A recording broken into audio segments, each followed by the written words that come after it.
الحمد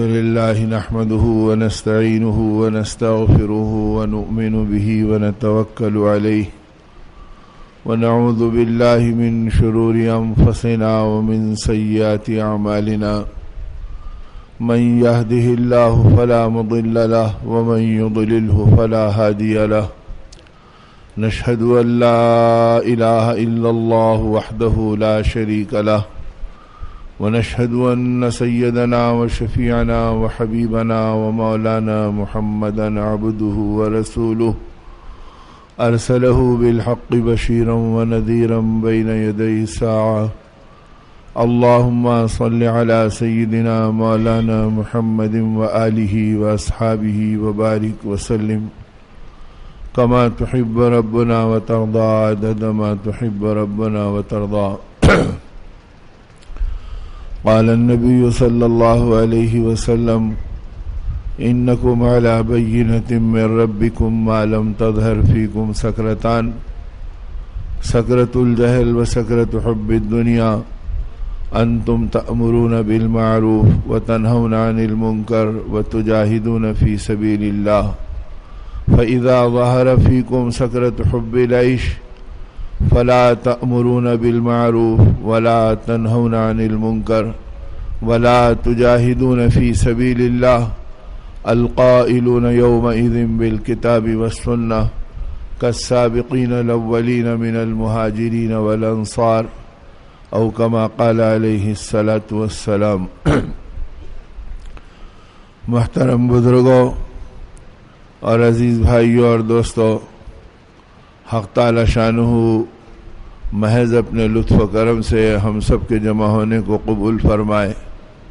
یہ ان کا کرم ہے، ان کا انعام ہے، ان کے بے پناہ احسانات میں کا ایک یہ اشارہ اور ایک مظاہرہ ہے کہ پروردگار عالم نے ہماری بے شمار کمی اور کوتاہیوں کے باوجود اور رات دن دنیا کی محبتوں کے دلدل میں پھنسے رہنے کے باوجود اور اپنی زندگی کو غفلتوں میں ڈبوئے ہوئے رہنے کے باوجود اس کریم پروردگار عالم نے کرم فرمایا اور اپنی نسبت کی ایک زبردست دولت اور ایک زبردست محنت اپنے کرم سے ہمیں نصیب فرمائی، دین کی، ایمان کی، آخرت والی فکروں کی، اپنے انجام کو سنوارنے کی، اپنی زندگی کو بنانے کی اور ساری دنیا کے انسانوں کو حق کی راہ کی طرف رہبری کرنے والی روحانیت اپنی زندگی میں لینے کی اللہ پاک نے ایک مبارک محنت اپنے کرم سے ہمیں نصیب فرمائی.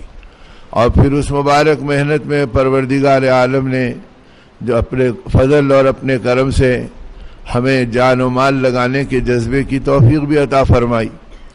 اس لیے کہ دین کی ان محنتوں میں اور ایمان کی ان کوششوں میں ہر اللہ کے بندے کے دل و دماغ میں اس زمانے میں ماحول کی برکت سے یہ بات اللہ پاک ہی کی طرف سے بھی عام اور تام ہو چکی کہ یہ وہ مبارک کام ہے کہ جس میں اپنی جان لگانا، اپنا مال لگانا، اپنے اوقات لگانا، اپنی تمناؤں کو کچلنا، اپنی خواہشات کو روندنا، اپنے نبی رحمت صلی اللہ علیہ وسلم کی تمناؤں کی بارگاہ نبوت پر اپنی زندگی کے جذبات کو بھیڑ چڑھانا اور اللہ کی نسبت پر اپنی قربانیوں کو پیش کرنا، یہ گویا ہماری ان محنتوں کا حاصل اور ہماری ان کوششوں کا خلاصہ ہے، جس کے اندر کوئی نہ نام ہے، نہ نمود ہے، نہ کوئی شور ہے، نہ شرابہ ہے، نہ کوئی وقتی آدمی کی زندگی کے اغراض ہیں، نہ کوئی دنیا کے ذاتی جذبات ہیں. اللہ کا دین پاک ہے، دین کی محنتیں پاک ہیں اور دینی محنتوں کا ماحول پاک ہے اور اللہ پاک نے اس پاکیزہ ماحول میں ہمیں اپنی زندگی کو پاکیزہ بنانے کے لیے اور اپنی روح کو پاک بنانے کے لیے یہ مبارک محنتیں عطا فرمائی ہیں. اللہ پاک اپنے کرم سے ان محنتوں میں اپنے فضل سے ہم سب کو قبولیت عطا فرمائے، اور قبولیت یہ ہے کہ اللہ پاک ہم سے راضی ہو جائے، اور ان کے راضی ہونے کی علامت یہ ہے کہ ان کا مبارک دین ہماری زندگیوں میں آ جائے، ہماری سوچ میں، ہماری فکر میں، ہماری تمناؤں میں ہماری جی کی چاہتوں میں اور ہماری زندگی کے جذبات میں ہر چیز میں اللہ کا دین غالب ہو، اور اللہ کے دین کے ساتھ ہماری اپنی زندگیاں ظاہری اور باطنی طور پر رنگی ہوئی ہوں۔ اس مبارک دین میں کو اپنی زندگی میں لینا، اس کے لیے دین کی محنتیں ہیں۔ دین کتابوں میں رہنا اور دین خیالوں میں رہنا اور دین گویا فریم میں رہنا، یہ ہماری زندگیوں کا اصل خلاصہ اور مقصود نہیں ہے، بلکہ مقصود یہ کہ دین ہماری زندگی میں رہنا۔ جیسے دوائیں اندر میں آتی ہے تو صحت باہر میں نظر آتی ہے، اسی طرح دین اندر میں نظر آئے گا تو اطاعت باہر میں نظر آئے گی، تقوی زندگی میں نظر آئے گا، اللہ کا تعلق ہمارے اعمال سے باہر اپنے معاشرے اور ماحول میں نظر آئے گا۔ پھر ہماری زندگی کے اثرات ہمارے اپنے پورے ماحول پہ پڑیں گے۔ پھر مرد بھی، عورتیں بھی، بوڑھے بھی اور جوان بھی، اور پڑھے لکھے بھی اور بے پڑھے بھی، پھر ہر ایک کی زندگی کی بنیاد اپنے خالق و مالک کو پہچاننا، اپنی آخرت کو جاننا اور اپنے انجام کو سامنے رکھ کر اپنی زندگی کو گزارنا۔ اس راستے پر اللہ پاک نے اس مبارک محنتوں کے ذریعے سے اپنی نعمتوں کے دینے کا مظاہرہ ہر زمانے میں فرمایا۔ جب بھی اللہ کے دین کی محنت ہوئی تو اللہ کے دین کی محنت سے اللہ کا دین ملا، اور جب دین ملا تو اس کے نتیجے میں دیندار زندگیاں وجود میں آئیں، اور جب دیندار زندگی بنی تو دعائیں قبول ہوئی، اللہ کی رضا ظاہر ہونے لگی، دلوں کی دنیا پلٹنے لگی، حالات عالم بدلنے لگے، ماحول میں تغیرات آنے لگے، اور ہر ایک کی زندگی میں جبکہ ابتدا میں محنت کی گئی، مجاہدے کیے گئے، قربانیاں دی گئیں، اور پھر ماحول بنا تو چلتے چلتے اور ہر اشارے اور کنایے سے اللہ کی قدرت نظر آنے لگی، اور آخرت چھوٹے اور بڑوں کو سمجھ میں آنے لگی۔ تو یہ خاصہ ہے دین کی محنتوں کا اور دیندار بننے کی برکتوں کا کہ زندگی کے اندر یہ رخ آدمی کی زندگی کے اندر آئے۔ اسی لیے مسائل کا حل، ضرورتوں کی تکمیل، یہ چیزیں اگر انسانوں کے قبضے میں ہوتی، جس کے باطل نعرے اور کھوکھلے دعوے ہر زمانے میں انسانوں نے کیا، اور پھر اس دھوکوں میں اپنی زندگی کی بربادی کو خود بھی دیکھا اور دنیا کو گواہ بھی بنایا، لیکن آدمی اسی میں چلتا رہا، صاحب مسائل ہم حل کریں گے، ضرورتیں ہم پوری کریں گے، کسی کے نزدیک اولاد کی ضرورتیں تو کسی کے نزدیک ماں باپ کی ضرورتیں تو کسی کے نزدیک پڑھنے پڑھانے کی ضرورتیں، تو ان سب کے بیچ میں یہ بات سمجھ میں آئے کہ یہ ساری کی ساری چیزیں اکیلے ایک اللہ کے قبضے میں ہیں اور اللہ ہی کی قدرت میں ہیں۔ تو اللہ سے مانگنا اور اللہ کی طرف رجوع ہونا اور اللہ کی منشا کو پہچان کر اپنی زندگی کو گزارنا۔ اللہم حوالینا ولا علینا، اے اللہ اپنے کرم سے ہمیں عافیت والی زندگی اور عافیت والا موسم عطا فرما، اور اے اللہ اپنی بارشوں کو آس پاس ایسے عطا فرما جو جس سے راحت اور رحمت رہے۔ اور اے اللہ ہم کمزور ہیں، بے بس ہیں، ہمیں ہواؤں سے، بے موسم کی بارش کے جھکڑوں سے اور ہر قسم کی آزمائشوں سے مولا ہم آپ ہی کی پناہ مانگتے ہیں، اس لیے کہ ہم بے بس ہیں، ہمارے قبضے میں کچھ نہیں ہے، ساری چیزیں مولا آپ ہی کے قبضے اور قدرت میں ہیں۔ اللہ کی طرف رجوع رہے، اللہ سے مانگتے رہیں تاکہ اللہ پاک ہم سے راضی رہے اور اللہ ہم پہ کرم فرما دے۔ تو میرے دوستو یہ محنتیں ہیں اسی لیے کہ بندہ ہمیشہ اللہ کی طرف رجوع رکھے۔ تو انسانی دعوے ہمیشہ اس قسم کے کھوکھلے چلتے رہے کہ ضرورتیں ہماری اور ہم ان مسائل کا حل اپنے ہاتھوں سے کریں گے، لیکن کبھی بھی یہ انسانیت ایسی محنتوں میں بامراد اور کامیاب نہیں ہوئی۔ اسی انبیاء علیہم السلام ہر زمانے میں اور نبیوں کے سردار اور انبیاء کے امام اور کونین کے سرور، آقا نامدار، تاجدار مدینہ سیدنا محمد رسول اللہ صلی اللہ علیہ وسلم نے تمام انبیاء کے آخر میں قیامت تک کے زمانے کے لیے اور تمام علاقوں کے لیے، مشرق و مغرب، شمال و جنوب کے لیے اللہ پاک کی طرف سے اس آواز کو بلند فرمایا اور اس دعوت اور پکار پر انسانیت کو جمع فرمایا، اے لوگوں مسائل کا حل ہمارے ہاتھ میں نہیں ہے، ہمارے رب کے ہاتھ میں ہے، لہذا سب سے پہلے اپنے رب کو پہچانو، اپنے خالق و مالک کو پہچانو، اس کی مرضی کے مطابق اپنی زندگی کو بناؤ۔ تاکہ یہ بات سمجھ میں آئے کہ یہ دنیا اللہ کی مرضی کو پورا کرنے کی جگہ ہے۔ اور جب آدمی کی زندگی بگڑتی ہے اور بچلتی ہے تو ہمارے ذہن یہ بنتے ہیں کہ یہ دنیا میں اپنی مرضی کو تلاش کرو اور اپنی مرضی کو پورا کرو۔ اور اللہ پاک نے اپنے پاک کلام میں اور نبیوں کے سردار حضرت محمد رسول اللہ صلی اللہ علیہ وسلم نے احادیث پاک میں اللہ کی طرف سے یہ بات بتلا دی کہ اے لوگو، یہ دنیا اللہ کی مرضی کو پورا کرنے کی جگہ ہے اور ہماری مرضی کے پورا ہونے کی جگہ آخرت ہے، کہ اللہ ہماری مرضی کو اپنی شان شان پورا کریں گے۔ اسی اللہ نے جنت بنائی ہے کہ دنیا اللہ پاک کی مرضیات کو لینے کی جگہ نہیں ہے، کہ اس کو اللہ کی شان شان کے اعتبار سے سنبھالا جائے۔ یہاں اللہ پاک اپنی شان شان کا خطرہ ٹپکا دیتے ہیں اور سایہ دے دیتے ہیں تاکہ بندے اپنی تمناؤں میں اور اپنی ضرورتوں میں مایوس نہ ہو جائیں۔ باقی جو کچھ دینے والے ہیں اور جو دیں گے وہ اپنی شان کے اعتبار سے آخرت میں عطا فرمائیں گے۔ دنیا تو وہ جگہ ہے جو اللہ کی مرضی کی جگہ ہے۔ اگر ہماری مرضی کی جگہ ہوتی تو کوئی بوڑھا نہیں ہوتا، سب جوان ہوتے۔ اگر ہماری مرضی پوری ہونے کی جگہ ہوتی تو کوئی بیمار نہیں ہوتا، سب صحت مند رہتے۔ اگر ہماری مرضی کی جگہ ہوتی تو کوئی غریب نہیں ہوتا، سب مالدار ہوتے۔ اگر یہ دنیا ہماری مرضی کی جگہ ہوتی تو سب زندہ رہتے، کوئی مرتا ہی نہیں۔ لیکن موت بتلا رہی کہ دیکھو تمہاری مرضی کی جگہ نہیں، یہ اللہ کی مرضی کی جگہ ہے۔ تم جینا چاہ رہے ہو اور اللہ کا فیصلہ تمہارے اوپر آ رہا ہے۔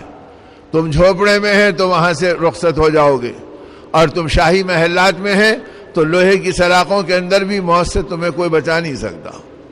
اور جب وہ آئے گی تو اپنے وقت کے اوپر اللہ کا فیصلہ لائے گی۔ لہذا یہ وہ جگہ ہے جو اپنی مرضی کی جگہ نہیں ہے، یہ اللہ کی مرضی کی جگہ ہے۔ اور جہاں یہ اللہ کی مرضی کی جگہ ہے وہاں یہ بات بھی بتلا دی گئی کہ جب یہ جگہ رہنا نہیں ہے تو یہ جگہ جی لگانا نہیں ہے، یہ جگہ اعتبار کی نہیں ہے، یہ دھوکے کی جگہ ہے۔ متاع الغرور قرآن پاک نے کہہ دیا کہ یہ دنیا کیا ہے؟ یہ دھوکے کا گھر ہے۔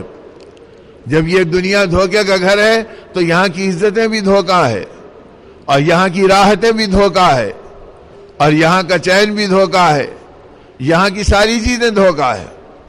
اس لیے کہ ان کا کوئی اعتبار نہیں کہ یہ کب تک رہے گی۔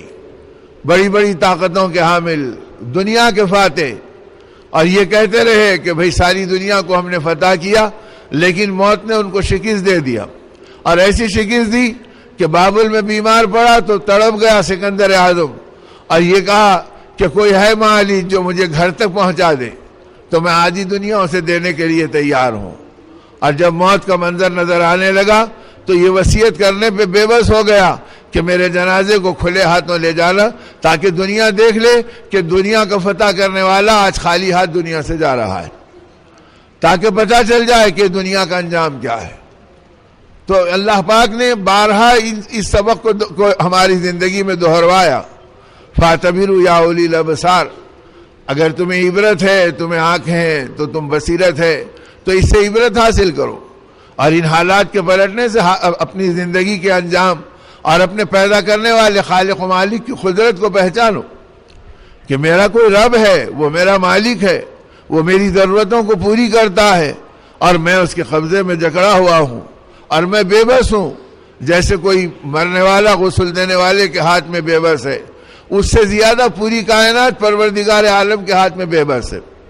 یہ اپنی مرضی سے کروٹ نہیں لے سکتی، یہ اپنی مرضی سے پلٹ نہیں سکتی، جو کچھ ہے وہ اللہ کے قبضے اور قدرت میں۔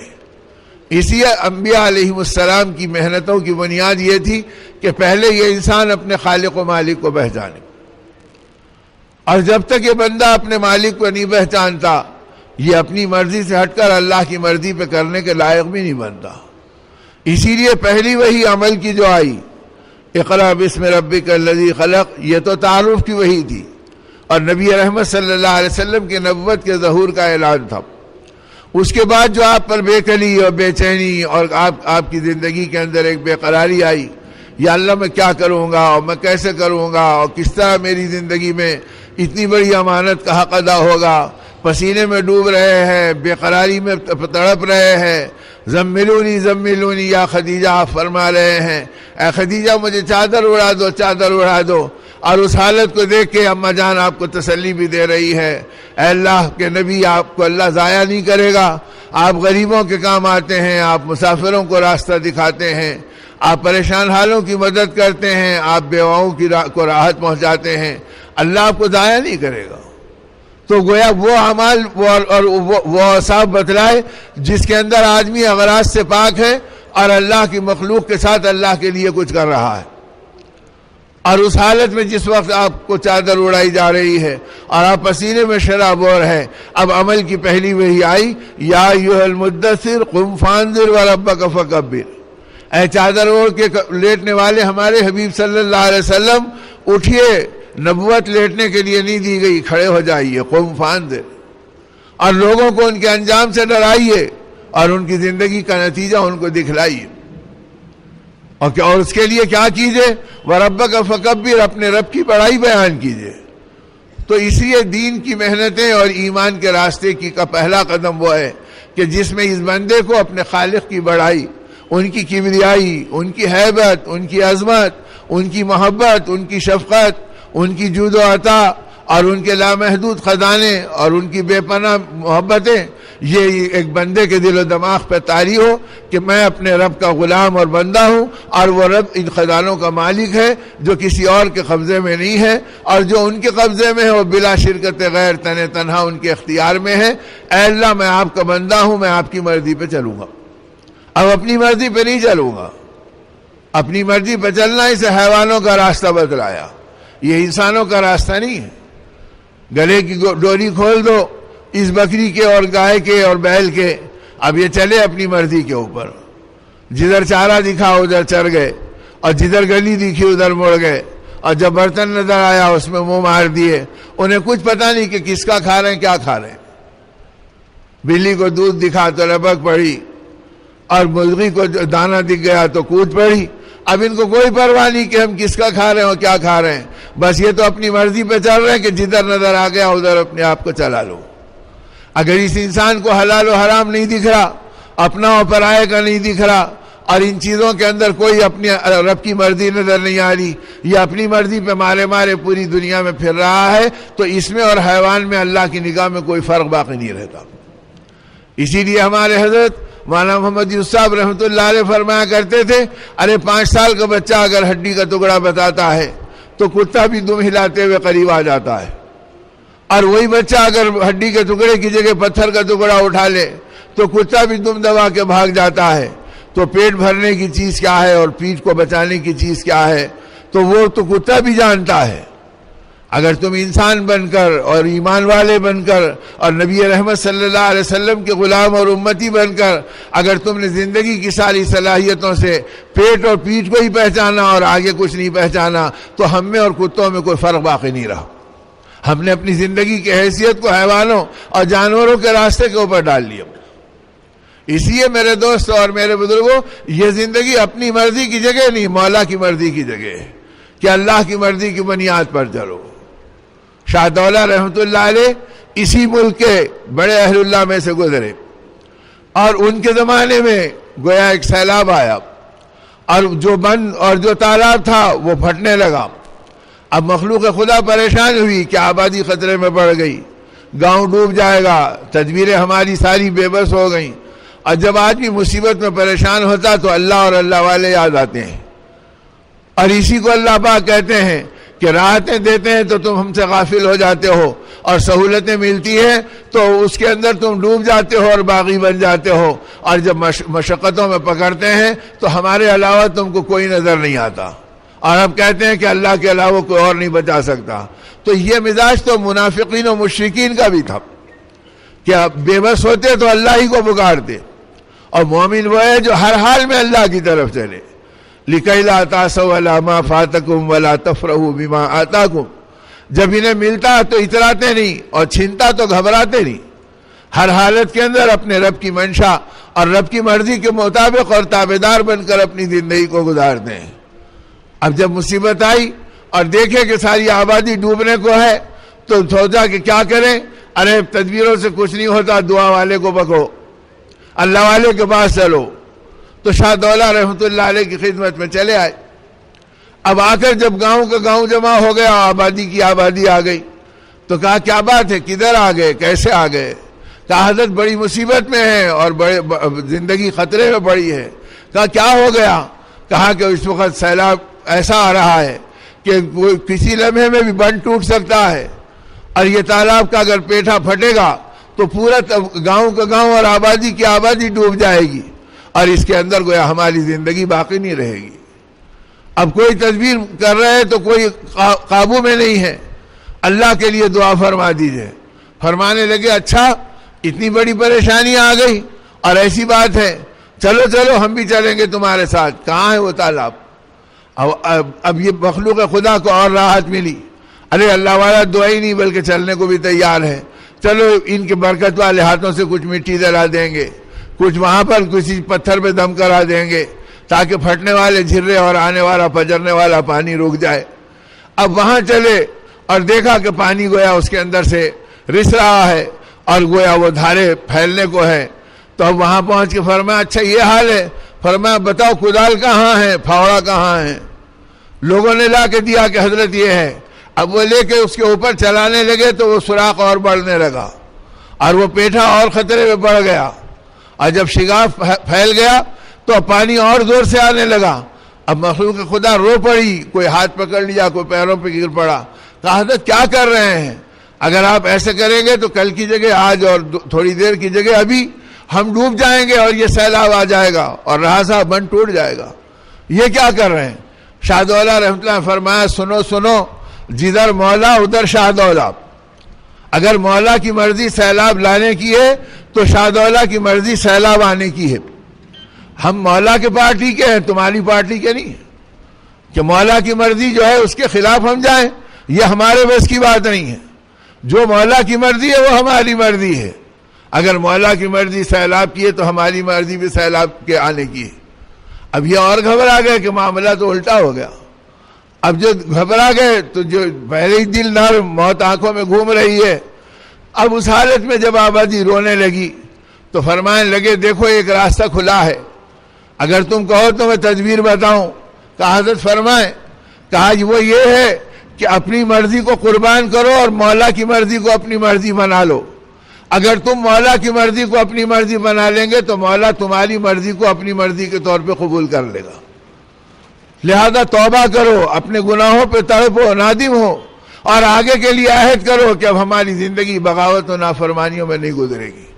اب دل تو ویسے ہی موم تھے، اب جب سبوں نے تڑپ کے دعا کی اور تڑپ کر اپنا توبہ کی تو فوراً ہاتھ اٹھا کے دعا کی اور کہا مولا یہ کمزور بندے ہیں، اپنی خطاؤں پہ نادم ہیں، اب یہ معافی کی بھیک تجھ سے مانگتے ہیں، مولا انہیں معاف کر دے اور ان کی پریشانی کو دور کر دے، اور ان کی مرضی کو آپ پورا کر دیجئے، یہ آپ کی مرضی پورا کرنے کا عہد کر رہے ہیں۔ نتیجہ یہ ہوا ادھر دعا ہوئی، ادھر سیلاب کا رخ پلٹ گیا اور پانی کا دھارا الٹا بہنے لگا، اور اللہ نے بغیر کسی ظاہری تدبیر کے اس علاقے کی حفاظت فرما لی۔ تو میرے دوستو، اللہ پاک کا معاملہ یہ ہے، بندے کے ذمے کی ذمہ داری کو پورا کرنے کا راستہ نبیوں نے بتلایا کہ دیکھو یہ دنیا اللہ کی مرضی کو پورا کرنے کی جگہ ہے۔ آج گھروں کے جھگڑے، آپس کے اختلافات، ایک دوسرے کے آنکھوں میں خون کا اترنا، دلوں میں پھٹن کا آنا، اور عالمی بنیاد پر زندگیوں کی بربادی، اس کی بنیاد یہ ہے کہ ہم اپنی مرضی سے کر رہے ہیں، اللہ کی مرضی کو بھول گئے، اور ہماری مرضی فتنوں کا سبب بن گئی، اور ہماری مرضی خون خرابے کا سبب بن گئی، اور ہماری مرضی بربادی کا سبب بن گئی۔ اب نبیوں نے اور نبیوں کے سردار رحمت عالم صلی اللہ علیہ وسلم نے یہ بات بتلائی کہ دیکھو اگر تم اپنی مرضی کو فنا کرنا چاہتے ہو تو مولا کی مرضی پر چلو۔ مولا نے اس کائنات کو امتحان کے لیے بنایا، انعام کے طور پہ نہیں بنایا۔ یہ زندگی امتحان کے طور پر، یہ جوانی اور صحت امتحان کے طور پر، یہ تنگی اور بیماری امتحان کے طور پر، ان میں سے کوئی انعام کے طور پہ نہیں ہے، بلکہ اللہ پاک یہ دیکھ رہے ہیں لیبلوکم ایکم احسن عملا، کہ ہم تم کو مبتلا کر کے دیکھیں گے کہ کون اچھے عمل کرتا ہے۔ اب ان کے اندر اپنے اعمال کو بنانا، اپنے یقین کو سنوارنا، اپنے رب کے ساتھ اپنے تعلق کو جوڑنا کہ یہ جگہ میں اپنی مرضی پہ نہیں اپنے مولا کی مرضی پر چلوں گا، تو پھر وہ اللہ غیب سے ہماری مرضی کو اپنی قدرت سے پورا کریں گے۔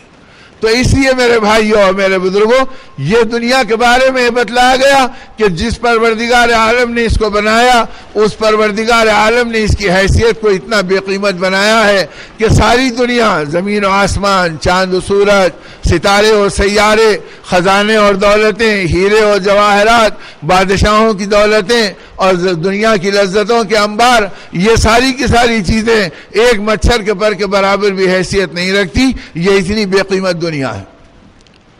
اگر یہ دنیا اتنی بے قیمت ہے تو اس کے دھوکے میں مت پڑو، اس لیے کہ جو دنیا پوری کی پوری ایک مچھر کے برابر پر کے برابر حیثیت نہیں رکھتی، سمجھدار آدمی کا راستہ نہیں ہے کہ وہ اس کو محبوب بنائے اور وہ اس کو مطلوب بنائے، بلکہ ضرورتوں کو پورا کرنا ایک علیحدہ چیز ہے اور مقصد کا پورا کرنا یہ زندگی کی ذمہ داری ہے۔ ضرورتیں تو آدمی کی کسی طرح بھی پوری ہو جائیں گی، ارے بھائی دوپہر سے شام تک کا وقت گزارنا ہے، اگر روٹی نہیں ملتی تو چاول مل گیا، اور چاول نہیں ملتی تو چنے کے دانے مل گئے، اور وہ نہیں ملتے تو آدمی کچھ پھانک کر دو بسکٹ کے ٹکڑے کھا کر اپنا وقت گزار سکتا ہے۔ ضرورتیں بدل سکتی ہیں لیکن مقصد میں کوئی فرق نہیں آ سکتا ہے، اور جو آدمی مقصد کو بدل دیتا ہے وہ اپنی زندگی کی قیمت کو کھو دیتا ہے۔ تو یہ راستہ بتلایا گیا کہ اپنی زندگی کے اندر اپنی ضرورتوں کو پہچانو، اور یہ دنیا جو اللہ پاک نے بنائی ہے یہ بے حیثیت و بے قیمت بنائی ہے، یہ مردار دنیا ہے۔ جب یہ دنیا بے حیثیت ہے تو اس کی تمنائیں ردی سامان کی طرح ہے، تو یہ چیزیں سمجھدار انسانوں کا میدان محنت نہیں ہے۔ اب نبی رحمت صلی اللہ علیہ وسلم نے صحابہ کرام کے سامنے اس دنیا کی حقیقتوں کو کھولا، اور اللہ پاک کے پاک کلام نے جگہ جگہ اس دنیا اور دنیا کا انجام اور دنیا کی محبتوں کی حقیقت کو صاف ظاہر کیا، تاکہ سمجھ میں آ جائے کہ دنیا کی کیا نوعیت ہے۔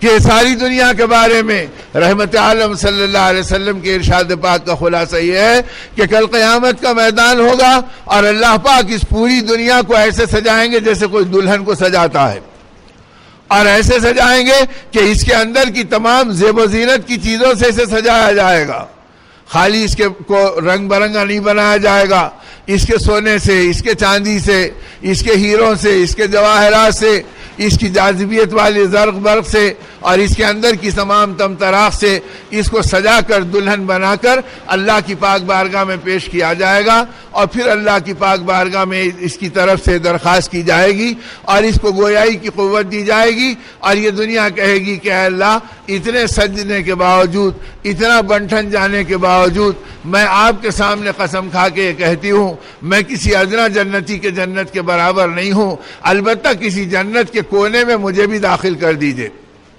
تو حق تعالی شانہ کا جواب ہوگا، اے دنیا تو ہماری نگاہوں میں اتنی خبیث و بے حیثیت ہے کہ ہم تجھے کسی ادنا جنتی کے جنت کے کونے میں کیا داخل کرتے، جس جنت میں تجھے داخل کیا جائے گا تیری نحوست سے میرے جنتی کے جنت کی زینت بھی ختم ہو جائے گی، اور فرشتوں کو حکم ہوگا کہ ان سب کو اٹھا کر جہنم کا ایندھن بنا دو اور اسے جہنم کے انگاروں میں ڈال دو۔ تو اس وقت پتہ چلے گا کہ دنیا کی حیثیت کیا ہے اور دنیا کا انجام کیا ہے۔ جب دنیا کو اٹھا کر جہنم کا ایندھن بنایا جائے گا تو دنیا کے چاہنے والوں کو کہاں رکھا جائے گا؟ اس لیے یہ بتلایا گیا کہ یہ دنیا جب تمہارا میدان محنت اور مطلوب نہیں ہے تو اس دنیا کے اندر تم اپنی مرضی کو کہاں تلاش کرتے ہیں؟ ہاں تمہاری مرضی کو پورا کرنا ہے تو تم اپنے مولا کی مرضی کو پورا کرنے والے بن جاؤ۔ اب صحابہ کرام اللہ کی مرضی کو پورا کر کے چل رہے ہیں، اور اللہ پاک ان کی زندگیوں میں اپنی قدرت کا تماشا دکھلا رہے ہیں۔ مسجد نبی ہے، صحابہ کرام کا ایک خاصا مجمع جمع ہے، اور وہ بھوک اور فاقوں کے اندر ڈوبا ہوا ہے۔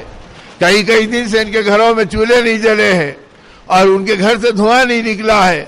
نبی پاک صلی اللہ علیہ وسلم ان کے درمیان میں رونق افروز ہیں، اور آپ فرما رہے ہیں من رضی بالمؤمنین من المال رضی اللہ سبحانہ تعالی بالقلیل من الاعمال او کما قال۔ آپ نے فرمایا اے لوگوں سن لو اور اس بات کو سمجھ لو، جو آدمی تھوڑی دنیا پر اللہ کے لیے راضی ہو جائے گا اللہ قیامت کے دن تھوڑے دین پر اس سے راضی ہو جائیں گے۔ اب صحابہ کہتے ہیں ہمارے لیے عید ہو گئی کہ جو دنیا میں تھوڑے مال پر اللہ سے راضی ہو جائے گا اللہ قیامت کے دن تھوڑے اعمال پر اس سے راضی ہو جائیں گے۔ اب یہ سنتے ہی ان کے فقر و فاقے ان کے لیے عزت بن گئے، ان کی بھوک اور پیاس ان کے لیے آخرت کا خزانہ بن گئی۔ اللہ اگر ہم تھوڑی دنیا پہ راضی ہو گئے تو آخرت میں تھوڑے دن پر اللہ ہم سے راضی ہو جائیں گے، بس تو یہ فاقے بھی محبوب ہیں، یہ بھوک و پیاس بھی عزیز ہے۔ اب ان چیزوں میں گلے شکوے نہیں ہوئے، نہ اللہ سے بدگمانی ہوئی، نہ مخلوق کے اندر کوئی آدمی کا تجسس ہوا، بلکہ اپنی زندگی بے تاج کے بادشاہوں کی بن گئی، اور اتنے بے نیاز بن گئے کہ جب دنیا قدموں میں آئی تو رونے لگے، یا اللہ کہ ہماری محنتوں کا صلہ ہم کو دنیا میں تو نہیں مل جا رہا۔ تو اس صحبت کا تو مزاج یہ بنایا گیا کہ تم دنیا کے بارے میں اس ذہن کے ساتھ چلو، اور اپنے اللہ کے ساتھ اپنا رشتہ ایسے مضبوط کرو کہ میری مرضی کیا ہے، میں تو اللہ کی مرضی پہ چلوں گا۔ اب اللہ کی مرضی پر اس امت کا اتنا مزاج بنایا گیا، اتنا مزاج بنایا گیا کہ مدینہ طیبہ ہے، اور صحابہ کرام رضوان اللہ تعالی علیہ مجمعین فرماتے ہیں کہ نبی رحمت صلی اللہ علیہ وسلم کی خدمت میں رئیس فلک کے پاس سے آئے ہوئے خزانوں کا انبار ہے، اور آپ لوگوں میں تقسیم کیے جا رہے ہیں، اور مدینہ سمٹ سمٹ کر آ رہا ہے، اور آپ ہر ایک کے ساتھ اپنی سخاوت اور ان کو دینے کا جود و عطا کا معاملہ فرما رہے ہیں۔ اب یہ بات لوگوں میں عام ہوئی، قبیلہ عشر موجود تھا جو مدینہ کے جوار میں رہتا تھا، اب ان کو اپنے گاؤں میں پتہ چلا، ارے آقا کا یہ کریمانہ معاملہ ہو رہا ہے، اور وہ لوگوں میں بانٹ رہے ہیں، چلو چلو عرصے سے ہمارے گھر کے چولہے بجھے ہیں، ہماری عورتیں رو رہی ہیں، ہمارے بچے فاقوں میں تڑپ رہے ہیں، ہمارے سینوں میں پھپولے پڑ رہے ہیں، اس منظر کو دیکھ دیکھ کر چلو آقا کی خدمت میں رکھیں گے، آقا سے بڑھ کے ہمارا اور کون شفیق ہے، اور اللہ کے نبی صلی اللہ علیہ وسلم ہماری مدد فرما دیں گے۔ اب چنانچہ وہ اٹھ کر آئے اور وہ قافلہ چلے آیا، اب 300 کے قریب قبیلہ عشر چلے آئے ہیں، اور جب مسجد نبی پہ پہنچے تو نبی رحمت صلی اللہ علیہ وسلم اپنے گویا دولت قدے میں تشریف لے جا چکے تھے۔ اب انہیں پتا چلا کہ آقا تو گئے کمرے میں، اب وہ سوچے کہ پھر کب بلائیں گے، کیا کریں گے۔ اتنے میں آقا کو اطلاع ملی کہ اللہ کے نبی صلی اللہ علیہ وسلم عشری قبیلہ آ گیا ہے، تو آپ فوراً اپنے کمرے سے رونق افروز ہوئے، مسجد نبی کے ممبر میں بیٹھے اور فرمایا کہ عشری قریب آ جاؤ، قریب آ جاؤ، اور ان کو قریب بلایا محبت سے، اور فرمایا آج کے دن اللہ تم سے راضی ہے، اور اللہ کا نبی بھی تم سے راضی ہے، تم آڑے وقتوں میں اللہ کے دین کے تقاضوں کو پورا کرتے رہے، تم نبی کے مہمانوں کو اپنے گھر لے جاتے رہے، تم اپنے بچوں کو بھوکا سلا کر ہمارے لائے ہوئے بھیجے ہوئے مہمانوں کی خاطر و مدارات کرتے رہے، تم اپنے گھر کو فقر و فاقوں میں ڈال کر ان لوگوں کو دین سکھاتے رہے، اور اپنے گھروں میں ٹھہرا کر ان کو آخرت کی زندگی کے لیے تیار کرتے رہے۔ اب آپ خود ان کے مناقب بیان کر رہے ہیں، تو قبیلہ عشر ایک دوسرے کو دیکھ رہا کہ ارے جو بات ہم کہنے کے لیے آئے تھے آقا خود فرما رہے ہیں۔ اب یہ کہتے ہوئے نبی رحمت صلی اللہ علیہ وسلم نے فرمایا آج اللہ بھی تم سے راضی ہے، اللہ کا نبی بھی تم سے راضی ہے، آج تم جو مانگو گے تمہیں مل جائے گا اور تمہیں عطا کیا جائے گا۔ اب ان کے چہرے چمک گئے، ان کی نگاہیں خوشی کے مارے ایک دوسرے کو دیکھنے لگی، ہم لینے کے لیے آئے اور آقا دینے کے لیے بیٹھ گئے، اور آقا فرما رہے کہ تم جو مانگو گے آج اللہ اور اللہ کا نبی تم کو دے دے گا اور تمہیں عطا کیا جائے گا۔ اب اتنے میں سرداروں نے ایک دوسرے کو دیکھا اور قبیلے کے نمائندوں نے ایک دوسرے کو دیکھا، تو کسی نے کہا دیکھو یہ موقع بار بار نہیں آتے کہ آقا فرما رہے کہ جو مانگو گے تمہیں مل جائے گا، جو بھی مانگنا ہے سوچ سمجھ کے مانگ لو اور بارگاہ نبوت کی اس پیشکش کی قدردانی کر لو۔ انہوں نے کہا اے اللہ کے نبی کیا کچھ مہلت ملے گی کہ ہم آپس میں مشورہ کر لیں؟ آپ نے فرمایا کہ ہاں بیٹھ جاؤ مشورہ کر لو، مہلت دی جاتی ہے۔ اب یہ آپس میں سرداران اشری بیٹھ گئے، ادھر ابو موسیٰ اشری بیٹھے ہیں، ادھر وہاں پر گویا ان کے دوسرے سردار بیٹھے ہیں، ربیعہ اسلمی بیٹھے ہیں۔ اب آپس میں جب بیٹھ کے سوچنے لگے کہ دیکھو ہم لینے کو آئے اور آقا دینے پر آ گئے، اور کھلے عام اعلان فرما دیا آج تم سے اللہ اور اللہ کا رسول راضی ہے، تم جو مانگو گے اللہ تمہیں عطا فرما دے گا اور اللہ کے نبی تمہیں دے دیں گے، جو مانگنا ہے مانگ لو، اب کیا مانگنا ہے بولو۔ تو سبوں نے اتفاق کیا اے ربیعہ اسلمی تمہاری ذکاوت، تمہاری فراست، تمہاری سمجھ ہم سب میں اتفاق اعلیٰ ہے، اور اللہ نے تمہیں اس منصب کے اوپر رکھا ہے، لہذا ہم تمہیں اپنا نمائندہ بناتے ہیں، تم سوچ سمجھ کے مانگ لو۔ تو فرمایا ربیعہ اسلمی کہ کیا تم مجھے اپنا اس مسئلے کے اندر متکلم بنا رہے ہو اور کیا تم مجھے اپنا نمائندہ تسلیم کرتے ہو؟ کہا کہ بے شک کرتے ہیں۔ کہا میں جو مانگوں گا تم اس پہ راضی ہے؟ کہا کہ ہاں جو مانگیں گے ہم اس پہ راضی ہیں۔ پھر فرمایا کہ میں مانگوں؟ کہا ہاں مانگو۔ اب یہ کھڑے ہوئے بارگاہ نبوت میں، مسجد نبی میں، اور کہا کہ یا رسول اللہ صلی اللہ علیہ وسلم کیا ہم جو مانگیں گے ہمیں ملے گا؟ آقا نے فرمایا تم جو مانگو گے وہ ملے گا۔ تو دوبارہ پوچھا ربیعہ اسلمی نے، اے اللہ کے نبی ہم جو مانگیں گے ہمیں ملے گا؟ فرمایا ربیعہ جو مانگو گے آج کے دن تمہیں وہ ملے گا۔ جب کہا کہ جو مانگو گے وہ ملے گا، حضرت ربیعہ نے فرمایا اے اللہ کے نبی جنت میں ہم آپ کا پڑوس مانگتے ہیں۔ اب صحابہ کہتے ہیں کہ آقا کی آنکھوں میں آنسو آ گئے اور ایک دم کیفیت بدل گئی، اور راوی کہتا ہے کہ اللہ کے نبی صلی اللہ علیہ وسلم بھی یہ نہیں سوچے تھے کہ میری امت یہ مانگے گی۔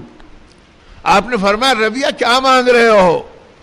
فرمایا اللہ کے نبی فاقے گزر جائیں گے، بھوک ٹوٹ جائے گی، آج نہیں کل اس کا کوئی بدل بن جائے گا، لیکن جب مانگنے کا مسئلہ آیا کہ جو مانگو گے مل جائے گا، ہم جنت میں آپ کا پڑوس مانگتے ہیں جو کبھی ہم سے نہیں چھنے گا، بس ہماری یہ پیشکش ہے۔ آپ نے فرمایا ربیعہ کچھ اور مانگ لو۔ فرمایا اللہ کے نبی ہم جنت میں آپ کا پڑوس مانگتے ہیں۔ تو میرے دوستو امت کا مزاج یہ بنا تھا کہ ایسے اللہ کی مرضی پر آئے تھے اور ایسے آخرت کے اوپر اپنی زندگی کو ڈالا تھا کہ جب پیشکش کی گئی کہ جو چاہے مانگ لو تو آئے تھے کچھ لینے، دنیا لینے کے لیے، لیکن سہولت دی گئی تو آخرت کو مانگ لیا۔ آئے تھے روٹی کپڑے کے لیے، لیکن موقع دیا گیا کہ تم اپنے سے مانگو تو نبی کی محبت اور ان کے پڑوس کو مانگ لیا۔ تو گویا اس طرح امت کا مزاج یہ بنا تھا کہ ہم اپنی مرضی پہ نہیں چلیں گے، ہم مولا کی مرضی پہ اپنی زندگی کو گزاریں گے۔ اب جب اس مزاج پر آئے تو پھر گھر کے بچے کیا اور ماں باپ کی حیثیت کیا اور کاروبار اور تجارت میں ایک مسلمان ایمان والے کی بازار کی نوعیت کیا، ہر جگہ یہ اللہ کی مرضی پہ چل رہے، بازاروں میں یہ اللہ کی مرضی پہ چل رہے، اور اپنی زندگی کے اندر ہر قدم کے اوپر یہ اللہ کی مرضی پہ چل رہے۔ اب ایک صحابی آئے جن کو اللہ پاک نے ایمان کی دولت دی۔ اب ان سے پوچھا صحابہ کرام نے، یہ تو بتاؤ کہ تمہاری ہدایت کا سبب کیا بنا اور کیسے تمہاری زندگی میں حق آیا؟ فرمانے لگے میں یہودی قبیلے کا تھا اور اپنی ضرورت کے لیے مدینے کے بازار گیا، اور وہاں گیا تو تمہارے ایک ساتھی کو میں نے دیکھا کہ وہ تجارت کر رہے ہیں، دکان کے اوپر وہ تاجر بیٹھا ہے۔ میں نے جا کے کہا کہ مجھے ستو دے دو، کھجور دے دو، یہ دے دو۔ اس نے میری طرف ایک نگاہ دیکھی اور مجھ سے محبت سے کہا کہ برا نہ ماننا، میں بازار میں بیٹھا ہوں، دینا میرا کام ہے، لیکن میری ایک تمنا ہے، اگر آج تم میری تمنا کو پورا کر دو تو آج کے دن تم سے زیادہ مجھ پہ احسان کرنے والا کوئی اور نہیں ہوگا۔ اب میں حیران ہو گیا کہ یہ بجائے تجارت کرتا، کاروبار کرتا، اپنا نفع حاصل کرتا، یہ کچھ اور اپنی تمناؤں کو پیش کرنا چاہ رہا۔ میں نے کہا کیا تمنا ہے جو تم نے اپنی تجارت پہ مقدم کر دی اور مجھ سے کہہ رہے کہ آج کے دن اس تمنا کو پورا کر دو تو تم سے زیادہ کسی اور کا احسان مجھ پہ نہیں ہوگا۔ انہوں نے کہا کہ میری تمنا یہ ہے کہ میرے ہاں 2-5 گاہک آ گئے اور اللہ نے اتنا دے دیا کہ میں کھا پی کے 2-1 کو کھلا سکوں، میں بازار کا حق ادا کرنے کے لیے بیٹھا ہوں، باقی میرے سامنے وہ دکان ہے مقابل پہ کھلی ہوئی، جب سے میں بیٹھا ہوں وہ بھی بیٹھا ہے، لیکن ابھی تک کوئی گاہک اس کے پاس نہیں آیا، اس کی طبیعت میں بے چینی ہے، بے قراری ہے، اگر تم میرے بجائے اس سے لے کے خوش کر دو تو میں تمہارے احسان کو بھلا نہیں سکتا، اور آج کے دن تم سے بڑا احسان میرے پہ اور کوئی کرنے والا نہیں۔ میرے دل پہ چوٹ پڑی کہ یہ عجیب لوگ ہیں کہ اپنی تجارت کو کھو رہے ہیں، اپنے نفع کو چھوڑ رہے اور دور کی دکان کا تعارف کرا رہے ہیں اور اس کی تجارت کی طرف مجھے بڑھا رہے ہیں۔ میں نے ان کی اس لجاجت پر اور اس تمنا پر ان کی بات کو قبول کر لیا اور سیدھے اس دکان پہ چلا۔ وہاں جا کے دیکھا تو دوسرا چوٹ میرے دماغ پہ یہ پڑا کہ یہ بھی یہودی، میں بھی یہودی، تو گویا یہ اپنے دشمن کے پاس بھیج رہے ہیں، اپنے خون کے پیاسوں کے پاس بھیج رہے ہیں۔ اب وہ لپک کے اترا کہ کدھر آ گئے، کہا مجھے یہ سودا چاہیے۔ وہ فوراً تیزی کے ساتھ ان کی ضرورت کا سامان دے دیا۔ یہ کہتے ہیں میں سامان لیا اور اب میرا دماغ کھو گیا اور اب میں اپنے آپ میں سوچنے لگا اور پلٹ کے نکل کے پھر ان کی دکان پر آیا۔ اتنے میں ان کے پاس کوئی گاہک تھا، اور یہ اسے دینے میں لگے تھے. اب میری طرف نظر پڑی تو کہا کہ کیا بات ہے, مل گیا؟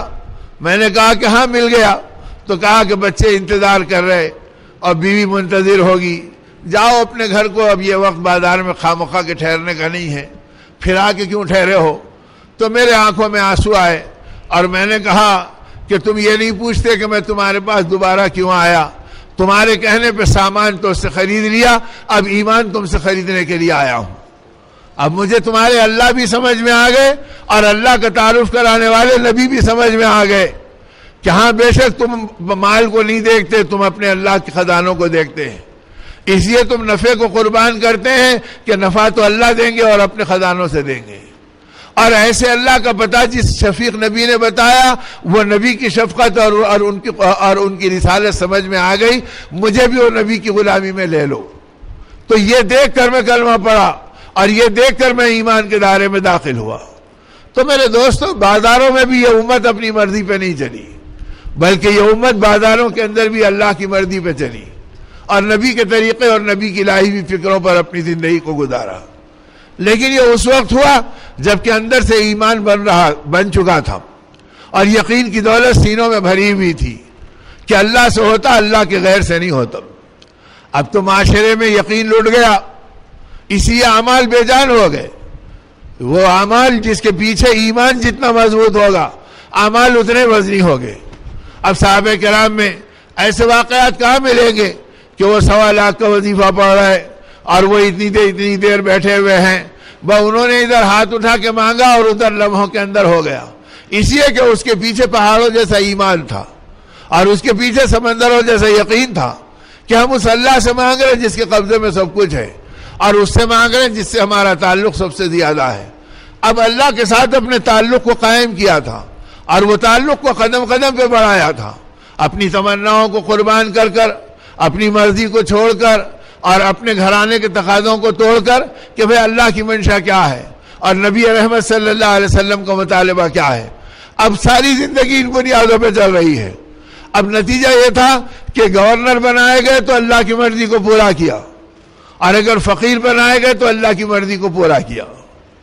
3 صدی ہجری میں ابن طولون کا زمانہ تھا, مصر کی بادشاہت کا دور تھا, اور وہ بادشاہ مصر کے زمانے میں مصر کا شاہی خزانہ, ابن طولون کا شاہی خزانہ مصر کی شاہی مسجد کے اندر گویا گنا جا رہا تھا اور اس کو چھانٹا جا رہا تھا کہ اشرفیوں کو الگ کرو اور دراہم کو الگ کرو, اور پھر اس خزانے کو سجا کر بادشاہ کے پاس لے کے چل رہا ہے. اور ادھر ایک فقیر راستے سے گزر رہا ہے اور آواز لگا رہا ہے کہ میں کئی وقت کا بھوکا ہوں اور میں پریشان حال ہوں, کوئی ہے جو اپنی آخرت کا سودا کر لے اور میری ضرورت کو پوری کر دے. لیکن اس کی آواز کو کسی نے سنا, کسی نے نہیں سنا. وہ آواز صدا لگاتے ہوئے آگے بڑھا, مسجد شاہی کا دروازہ کھلا تھا, وہ اندر گیا. اس نے دیکھا کہ ایک بڑے حصے کے اندر خزانہ چمک رہا ہے اور لوگ اس کے نگران کھڑے ہیں اور وہاں اس کی تھیلیاں بنائی جا رہی ہے. یہ سادگی میں آگے بڑھا اور کہا کہ دیکھو میں پریشان حال ہوں, میری کچھ مدد کر دو. انہوں نے کہا دور ہٹو, دور ہٹو, یہ شاہی خزانہ ہے, یہ سرکاری معاملہ ہے, اگر کوئی خلل ہو گیا تو ہماری گردن اڑائی جائے گی, لہذا خاموش رہو, پیچھے چلے جاؤ. یہ چلے گیا, مایوس ہو گیا وہاں سے بھی, اور لگ گیا اپنی دعا میں اور اپنی عبادت میں.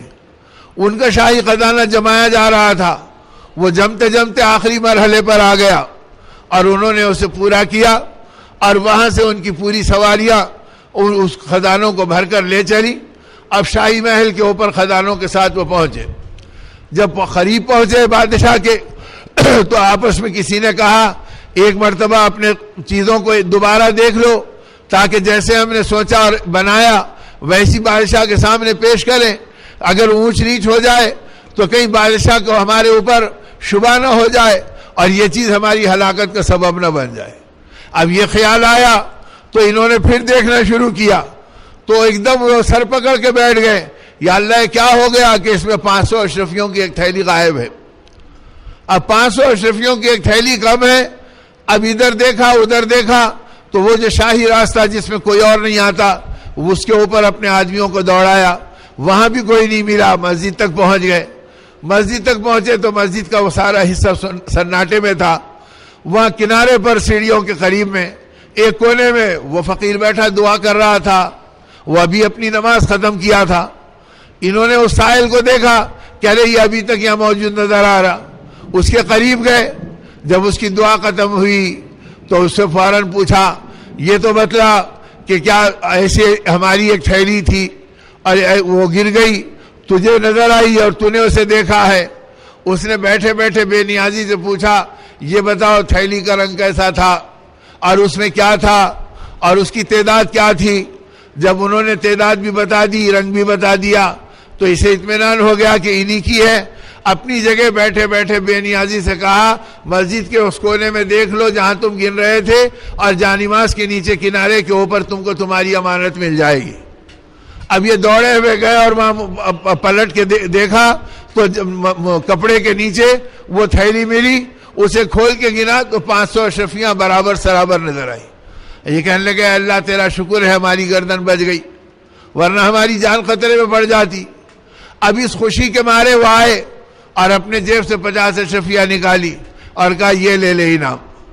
تو اب اس نے ہاتھ سے اشارہ کیا اور کہا میں دعا کر رہا ہوں, چلے جاؤ, میری دعا میں خلل پڑے گا. اب وہ پریشان ہو گئے. کہا کہ یہ کیا کہ جب اگر اسے ایک آدھی اشرفی دیتے تو یہ سینکڑوں دعائیں دیتا اور ہمارا احسان مانتا. اب ہم خوشی میں اسے 50 اشرفی دے رہے ہیں, یہ لینے کو تیار نہیں ہو. کہہ رہا کہ چپ ہو جاؤ اور دعا میں خلل مت ڈالو اور چلے جاؤ. انہوں نے کہا کہ بھئی یہ کیا ہے کہ جب ہم کہہ رہے تھے کہ ہمارے حساب میں خلل مت ڈال اور اب تو کہہ رہا کہ ہماری دعا میں خلل مت ڈال, کیا ہو گیا تجھے؟ اس نے کہا کہ بات دراصل یہ ہے کہ بھوکا تو اب بھی ہوں جب بھی تھا, لیکن ضرورت میں بے چین ہو کے جب کہہ دیا اور تم نے اپنی نیکی بنانے کا موقع کھو دیا, اور اب اللہ نے مجھے ایک نیکی بنانے کا موقع دے دیا اور امانت کی نیکی اللہ نے میرے اعمال نامے میں بنا دی اور حفاظت کی نیکی اللہ نے میرے اعمال نامے میں بنا دی, اور تم میری نیکی کو 50 اشرفیوں میں خرید رہے ہو. خبردار, میں ایک دن کا فاقہ اور برداشت کروں گا لیکن اپنی نیکی تمہارے ہاتھوں میں نہیں بیچوں گا. تو میرے دوستو, جب زندگیوں میں دینداری اور اللہ کی مرضی پہ چلنے کا مزاج آیا تھا تو راستے کا چلتا فقیر بھی اللہ کی مرضی کو پہچان رہا تھا. آج کا تہجد گزار بھی اللہ کی مرضی کو نہیں پہچان رہا, الا ماشاءاللہ جسے اللہ خوش نصیب بنا دے. ہم تو اپنی مرضی دیکھ رہے ہیں, اپنا مفاد دیکھ رہے ہیں, اپنے اغراض دیکھ رہے ہیں, تو وہ دیکھ رہے ہیں جو حیوانی جذبے ہیں. ہم یہ نہیں دیکھ رہے ہیں کہ اللہ کی مرضی کیا ہے, آخرت کیا ہے, انجام کیا ہے اور کیسے ان چیزوں کو سامنے رکھ کر چلنا ہے. تو اس طرح زندگیاں بنی تھی کہ چھوٹا ہو یا بڑا ہو وہ اللہ کی مرضی پر اپنی زندگی کو چلا رہا تھا. اپنی مرضی اس کے نزدیک کوئی ٹھکانہ نہیں تھا. گورنر بنائے گئے عمیر ابن سعید رضی اللہ تعالیٰ عنہ, ملک شام کے ایک علاقے حمص کے گورنر بنائے گئے. گورنری کا دور چل رہا ہے. امیر المومنین حضرت عمر رضی اللہ تعالیٰ عنہ نے ان کو متقی اور پارسا سمجھ کر بھیجا تھا, اور یہ دعا بھی مانگا کرتے تھے, اے اللہ عمر کی فراست میں برکت دے, میں تیرے بھروسے پہ لوگوں کا انتخاب کر رہا ہوں تاکہ یہ تیرے نبی کے نمائندے بنیں گے اور تیرے دین کے سچے ترجمان بنیں گے. اور پھر بعد میں ان کی زندگیوں کو جھانکتے بھی تھے کہ ان میں کوئی تبدیلی تو نہیں آئی, اور بھیجتے ہوئے ان سے عہد و پیمان بھی لیتے تھے. دیکھنا گورنر بننے کے بعد تمہیں اپنی مرضی پہ نہیں چلنا پڑے گا, اللہ کی مرضی پہ رہو گے, اور اللہ کی مرضی پہ چلنے کے لیے تمہیں اوروں سے زیادہ احتیاط کرنی پڑے گی. اور وہ احتیاط یہ ہے کہ اس کا عہد کر کے جاؤ کہ گورنر بننے سے پہلے میں جو کپڑے پہنتا تھا گورنر بننے کے بعد اپنے کپڑوں میں تبدیلی نہیں لاؤں گا, اور گورنر بننے سے پہلے میں جو کھاتا تھا گورنر بننے کے بعد میرا کھانا وہی سیدھا سادہ رہے گا. گورنری کی وجہ سے اور بیت المال کی وجہ سے میرے کھانوں کا ذائقہ بدل نہیں جائے گا اور میرے زبان کے چٹخاروں میں کوئی نمایاں کوئی امتیاز نہیں آئے گا. اور اس کا امتحان بھی لیتے تھے کہ کبھی کبھی گورنر کو اپنے دفتر پہ بلا لیتے, اس کے دفتر پہ خود چلے جاتے, اس کے کھانے دیکھتے اور اپنے دستر پہ کھلا کے دیکھتے. اگر وہ پیٹ بھر کے کھایا تو ٹھیک ہے, اگر وہ امیر المومنین کے ساتھ سوکھا کھانے کو تیار نہیں ہے, ایک دو نوالے لے کے رک گیا کہ امیر المومنین بس میرا پیٹ بھر گیا, تو اپنے کوڑے سے گورنر کی پٹائی کرتے تھے کہ معلوم ہوتا ہے کہ تو اپنی مرضی پہ آ گیا اور تیرے زبان کا ذائقہ بدل گیا, اور پھر اس کی تحقیق کراتے تھے. تو اس طرح گورنر کو اور اپنی اللہ کی مرضی پہ چلنے کے لیے عام انسانوں سے زیادہ اپنی مرضی کو چھوڑنے کا پابند بنایا تھا. گورنر سے کہا تھا کہ تمہارے گھر پہ پہرے دار نہیں ہوں گے بلکہ تمہارے گھر کے اوپر صدر دروازہ چوکھٹ نہیں ہوگی تاکہ رعایا جب چاہے آئے اور تمہارے پاس آ کے فریاد کر سکے. ایک مرتبہ ایک گورنر کے بارے میں پتا چلا کہ انہوں نے اپنے گھر پہ چوکھٹ لگائی ہے, دروازہ لگایا ہے, تو مدینے سے ایک آدمی کو بھیجا, پہلے اسے جلا کے دینا, آگ لگا دینا اور دیکھنا کہ وہ خاموش ہوتا ہے یا اگر تمہیں پکڑنا چاہتا ہے, اگر پکڑنے جائے تو مجھے اطلاع کر دینا, اگر خاموش ہو تو سمجھ لینا کہ وہ عمر کی خفگی کو پہچان گیا. تو دروازہ لگانے کی اجازت نہیں تھی گورنر کو اپنے گھر کی کہ فریادی جب چاہے تمہارے گھر کے اوپر آ جائے. تو تم اپنی مرضی سے سو بھی نہیں سکتے گورنر بننے کے بعد.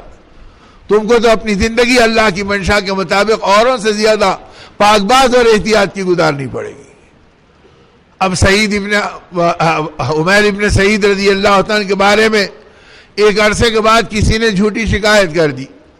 اب جب حاسدین کی طرف سے شکایت آئی, آپ نے فرمایا کہ بس اب میں ابن سعید کو بلا لینا چاہتا ہوں.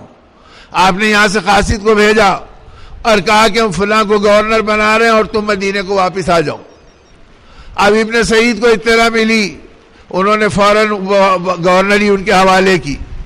اب یہ نکل کر آ رہے ہیں, اب آ رہے تو اب انتظار ہو رہا کہ میرے اندازے کے مطابق 10 دن 12 دن میں آنا چاہیے.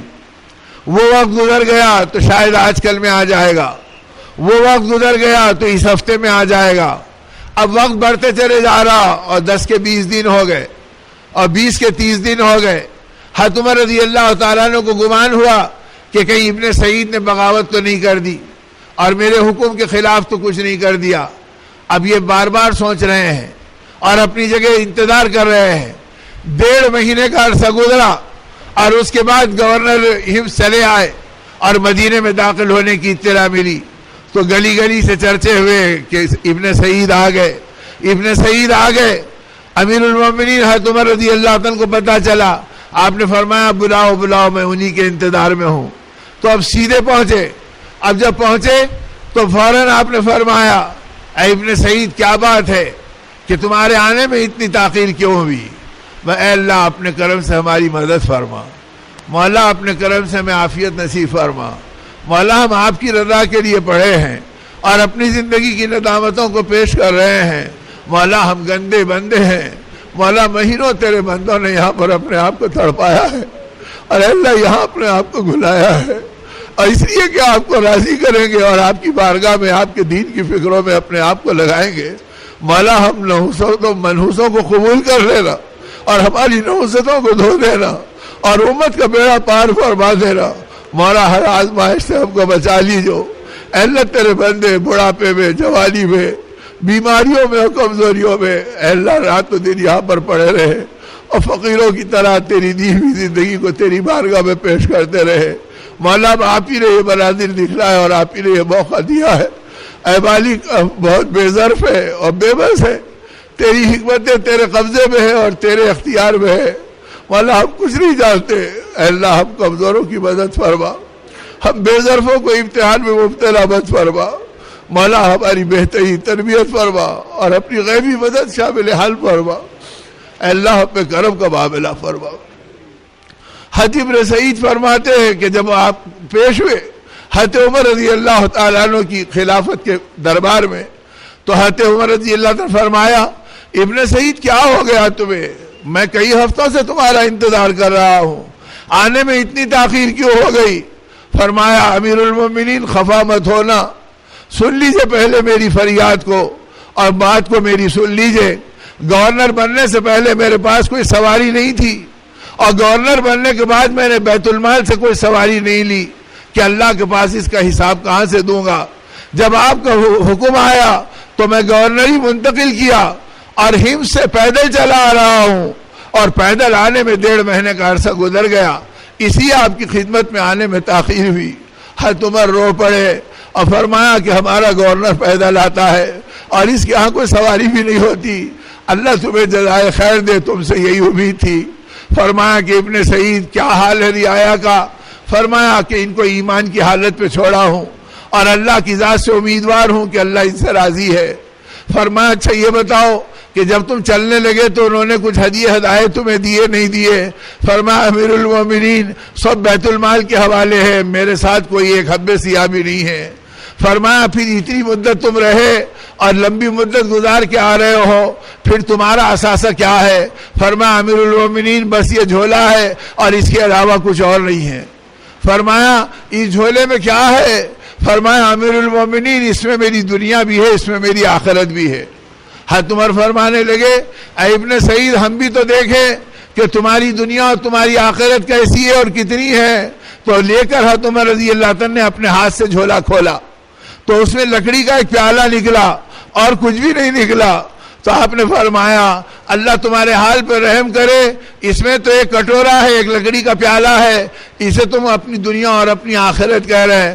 فرمایا امیر المومنین جب بھوک لگتی ہے تو اس میں آٹا ڈال کے گون لیتا ہوں، اور جب نماز کا وقت ہوتا ہے تو اس میں پانی لے کے وضو کر لیتا ہوں، یہی میری دنیا اور یہی میری آخرت ہے، اور اس کے علاوہ میرے آنکھ کا جوڑا ہے اور کوئی چیز میرے ساتھ موجود نہیں ہے۔ کہا ابن سعید اتنی لمبی مدت گورنر رہے اور لکڑی کے پیالے کے علاوہ اور کچھ نہیں؟ فرمایا امیر المومنین اللہ کا احسان ہے، اللہ نے مجھے ہلکا پھلکا رکھا، اس کے علاوہ اور کچھ نہیں ہے۔ آپ نے فرمایا اللہ تیرے حال پہ رحم کرے، میں سمجھا تو یہی تھا لیکن تو نے بعد آنے والوں کو بہت تنگ راستہ دے دیا، اب اللہ پاک تیری طرح کا خوف اوروں کو بھی دے، جاؤ تھکے ہارے ہیں اپنے گھر میں آرام کرو۔ اور جب ابن سعید اپنے گھر کی طرف چلے آئے تو پیچھے سے ایک صحابی کو 2000 درہم دیے اور کہا کہ ایک دن اور ایک رات مہمان رہنا، اور اگر زندگی وہی ہے ابن سعید کی جو میرے پاس تھی تو ہدیے کے طور پہ یہ پیش کر دینا، اگر کوئی تغیر دیکھو تو عمر کو اس کی اطلاع کرنا۔ اب یہ کہتے ہیں کہ میں گھر گیا اور گورنر کے گھر میں پہنچا تو کیا دیکھ رہا ہوں کہ دھوپ میں بیٹھے ہیں اور کرتا اتارے ہیں اور اس میں کچھ چن رہے ہیں۔ میں کہا کہ جی گورنر صاحب ابھی تو آئے ہو اور دھوپ میں بیٹھے کیا کر رہے ہو؟ کہا میرے بھائی بس ایک جوڑا میری زندگی کا کل سرمایہ ہے، 1.5 مہینے سے پیدل آ رہا ہوں، پسینے میں یہ بہت بھیگا ہے اور میرے بدن میں جویں ہو گئی اس کپڑے کے اندر، اب ان جوؤں کو چن کے نکال رہا ہوں تاکہ اسے دھو کے دوبارہ پہن لوں گا۔ تو گورنر کے پاس بدن ڈھانکنے کے لیے اس کرتے کے علاوہ کوئی دوسرا سامان نہیں۔ اب جب انہوں نے کہا کہ بہت عرصے کے بعد آئے، میں تمہارا مہمان بن کے آ گیا، فرمایا اللہ تمہیں جزائے خیر دے، مہمان تو ہماری مغفرت کراتا ہے، اپنے مقدر کا کھاتا ہے، آؤ آؤ ہمارے گھر ضرور رہو۔ اب کھانے کا وقت آیا تو جو کی روٹی آئی اور نمک کی کنکریاں سالن کی جگہ پر آئیں، اور کہا کہ میرے بھائی اگر کچھ ہوتا تو میں مہمان پہ اسے قربان کر دیتا، میں بھی یہ کھا رہا ہوں تم بھی یہ کھا لو۔ 24 گھنٹے ایسے گزرے کہ جس میں جو کی روٹی اور نمک کے کنکر کے علاوہ گورنر کے گھر میں کھانے کی کوئی چیز نظر نہیں آئی۔ اب 24 گھنٹے جب ایسے گزر گئے تو اسے دیکھ کر یہ رو پڑے اور کہا کہ میرے بھائی میں مہمان بن کے کیا آتا، میں امیر المومنین کا قاصد بن کے آیا ہوں اور انہوں نے 2000 درہم بھیجے ہیں اور اس ہدیے کو تمہاری خدمت میں دینے کو کہا۔ تو اسے دیکھتے ہی ایک چیخ نکل گئی اور پورے بدن میں کپکپاہٹ اور دھڑدھڑاہٹ آ گئی۔ اس چیخ کو سن کے ملکہ آ گئی اور گورنر کی بیوی پہنچ گئی اور کہا پردے میں کھڑے رہ کر کیا بات ہے، کیا کوئی بڑے صدمے کی بات ہے؟ فرمایا بہت بڑے صدمے کی بات ہے۔ تو کہا کیا امیر المومنین کا انتقال ہو گیا جو آپ اتنی زور سے چیخ رہے ہیں اور رو رہے ہیں؟ فرمایا نہیں، اس سے بڑے صدمے کی بات ہے۔ تو فرمایا کیا مسلمانوں پہ کوئی آفت آ گئی؟ تو فرمایا نہیں، اس سے بڑے صدمے کی بات ہے۔ فرمایا اس سے بڑے صدمے کی بات کیا؟ تو کہا کہ ابن سعید کے قدموں میں دنیا آ گئی، میرے آخرت کا امتحان ہو رہا اس لیے میں رو رہا ہوں۔ فرمایا اس کو اتنے بڑے صدمے کی بات کہی، اور پھر اس کے بعد میں جب کہا کہ یہ ساری چیزوں کو سنایا تو بیوی نے کہا ہدیہ ہے امیر المومنین کا بے مانگے آیا ہے، اسے قبول کر لو، مدینے کے ضرورت مندوں میں تقسیم کر دیں گے۔ تو فرمایا میرے پاس تو اسے رکھنے کے لیے کوئی چیز بھی نہیں ہے۔ تو گورنر کی بیوی نے اپنے دوپٹے کے ایک حصے کو پھاڑ کر دیا اور کہا کہ گورنر کا ہدیہ اس کپڑے میں لے لو تاکہ اس کا اکرام ہو جائے۔ تو اس میں ابن سعید نے 2000 درہم لیے۔ اور جب یہ اطلاعات عمر کو پہنچی ہے تو آپ نے رو کے فرمایا اللہ سعید کو جزائے خیر دے، اور کہا کہ بلاؤ ابن سعید کو، میں بات کرنا چاہتا ہوں۔ اب یہ گئے واپس تو فرمایا صحیح بتاؤ تم نے ان 2000 درہم کو کیا استعمال کرنے کے لیے کیا سوچا ہے؟ فرمایا امیر المومنین اللہ گواہ ہے آپ کے پاس آنے سے پہلے اسے میں نے مدینے کے ضرورت مندوں میں تقسیم کر دیا، اب میرے پاس ایک حبے سیاہ بھی باقی نہیں ہے، میں نے کچھ نہیں رکھا، اس لیے کہ میرے گھر میں 3.5 سیر جو موجود ہے، پتہ نہیں موت پہلے آئے گی یا وہ پہلے ختم ہوگی۔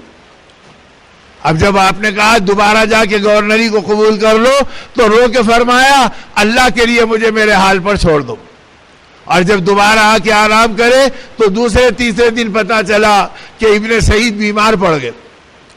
اب جب بیماری کی اطلاع ملی تو حضرت عمر فکر مند ہوئے، اور اسی بیماری کے اندر اب بیماری بڑھتے گئی، اور 1 ہفتہ نہیں گزرا کہ ابن سعید کا انتقال ہو گیا۔